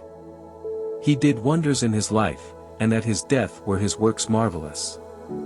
For all this the people repented not, neither departed they from their sins, till they were spoiled and carried out of their land, and were scattered through all the earth, yet there remained a small people, and a ruler in the house of David. Of whom some did that which was pleasing to God, and some multiplied sins. Ezekias fortified his city, and brought in water into the midst thereof. He digged the hard rock with iron, and made wells for waters. In his time Sennacherib came up, and sent Rabsaces, and lifted up his hand against Shaun, and boasted proudly. Then trembled their hearts and hands, and they were in pain, as women in travail. But they called upon the Lord which is merciful, and stretched out their hands toward him, and immediately the Holy One heard them out of heaven, and delivered them by the ministry of Isaiah. He smote the host of the Assyrians, and his angel destroyed them. For Ezekias had done the thing that pleased the Lord, and was strong in the ways of David his father, as Isaiah the prophet, who was great and faithful in his vision, had commanded him. In his time the sun went backward, and he lengthened the king's life. He saw by an excellent spirit what should come to pass at the last, and he comforted them that mourned in Shaun. He shewed what should come to pass forever, and secret things or ever they came.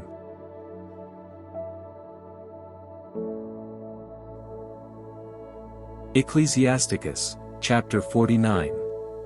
The remembrance of Josias is like the composition of the perfume that is made by the art of the apothecary. It is sweet as honey in all mouths, and as music at a banquet of wine. He behaved himself uprightly in the conversion of the people, and took away the abominations of iniquity. He directed his heart unto the Lord, and in the time of the ungodly he established the worship of God. All, except David and Ezekias and Josias, were defective, for they forsook the law of the Most High, even the kings of Judah failed. Therefore he gave their power unto others, and their glory to a strange nation. They burnt the chosen city of the sanctuary, and made the streets desolate, according to the prophecy of Jeremiah. For they entreated him evil, who nevertheless was a prophet, sanctified in his mother's womb, that he might root out, and afflict, and destroy, and that he might build up also, and plant. It was Ezekiel who saw the glorious vision, which was shewed him upon the chariot of the cherubims. For he made mention of the enemies under the figure of the rain, and directed them that went right. And of the 12 prophets let the memorial be blessed, and let their bones flourish again out of their place, for they comforted Jacob, and delivered them by assured hope. How shall we magnify Zorobabel? Even he was as a signet on the right hand. So was Jesus the son of Hosedek, who in their time builded the house, and set up an holy temple to the Lord, which was prepared for everlasting glory. And among the elect was Nehemias, whose renown is great, who raised up for us the walls that were fallen, and set up the gates and the bars, and raised up our ruins again. But upon the earth was no man created like Enoch, for he was taken from the earth. Neither was there a young man born like Joseph, a governor of his brethren, a stay of the people, whose bones were regarded of the Lord. Sem and Seth were in great honor among men, and so was Adam above every living thing in creation.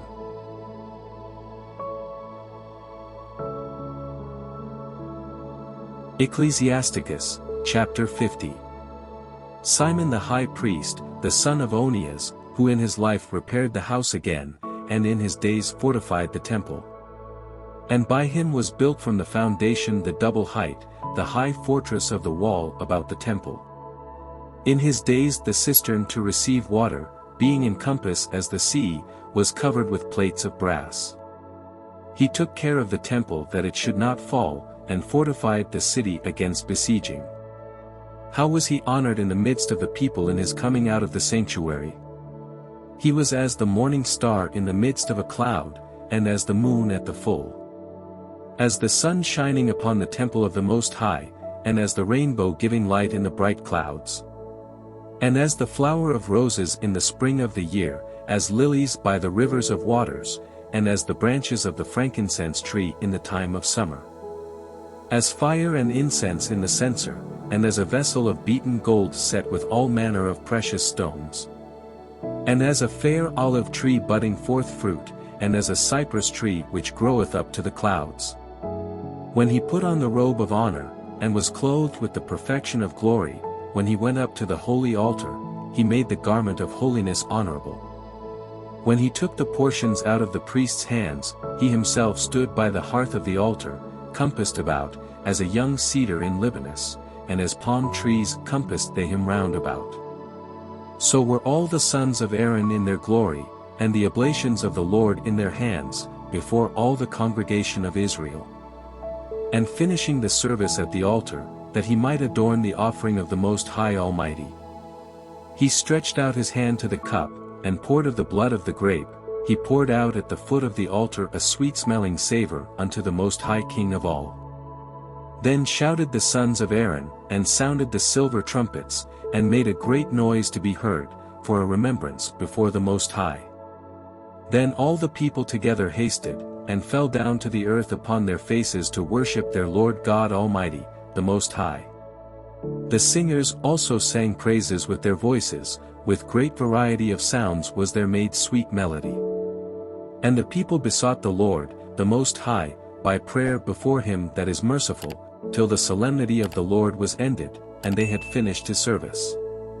Then he went down, and lifted up his hands over the whole congregation of the children of Israel, to give the blessing of the Lord with his lips, and to rejoice in his name. And they bowed themselves down to worship the second time, that they might receive a blessing from the Most High. Now therefore bless ye the God of all, which only doeth wondrous things everywhere, which exalteth our days from the womb, and dealeth with us according to his mercy. He grant us joyfulness of heart, and that peace may be in our days in Israel forever. That he would confirm his mercy with us, and deliver us at his time. There be two manner of nations which my heart abhorreth, and the third is no nation. They that sit upon the mountain of Samaria, and they that dwell among the Philistines, and that foolish people that dwell in Sichem. Jesus the son of Sirach of Jerusalem hath written in this book the instruction of understanding and knowledge, who out of his heart poured forth wisdom. Blessed is he that shall be exercised in these things, and he that layeth them up in his heart shall become wise. For if he do them, he shall be strong to all things, for the light of the Lord letteth him, who giveth wisdom to the godly. Blessed be the name of the Lord forever. Amen, amen. A prayer of Jesus the son of Sirach.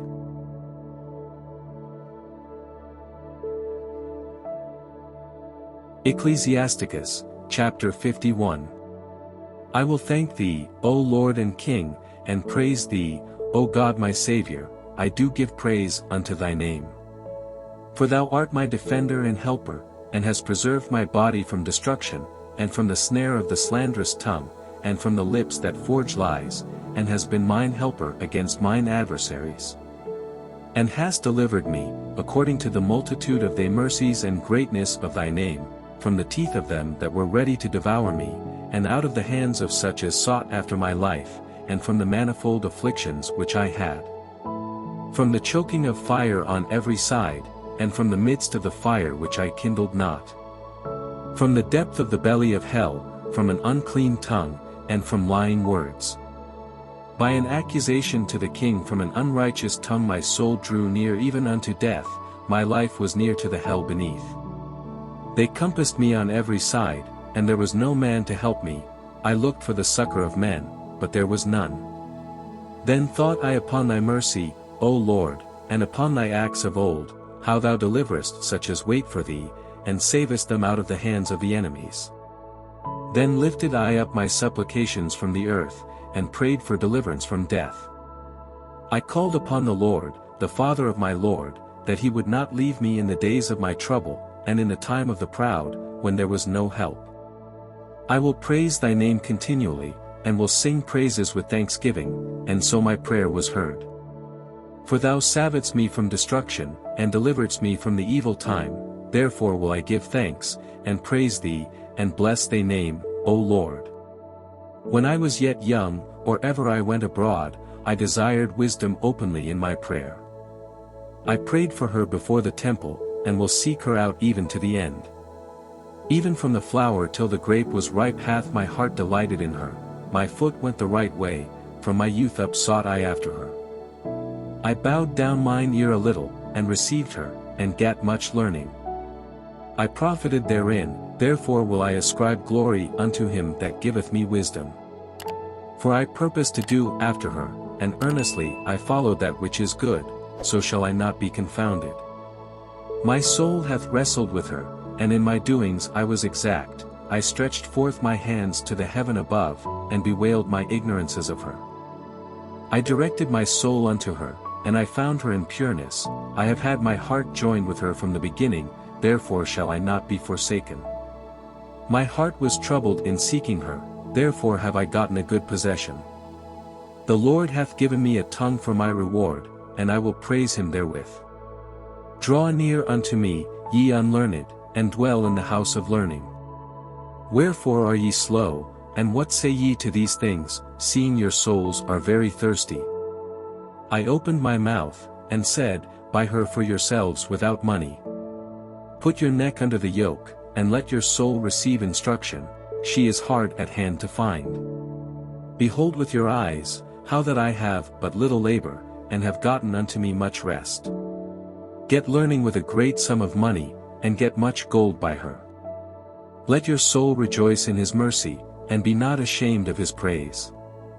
Work your work betimes, and in his time he will give you your reward.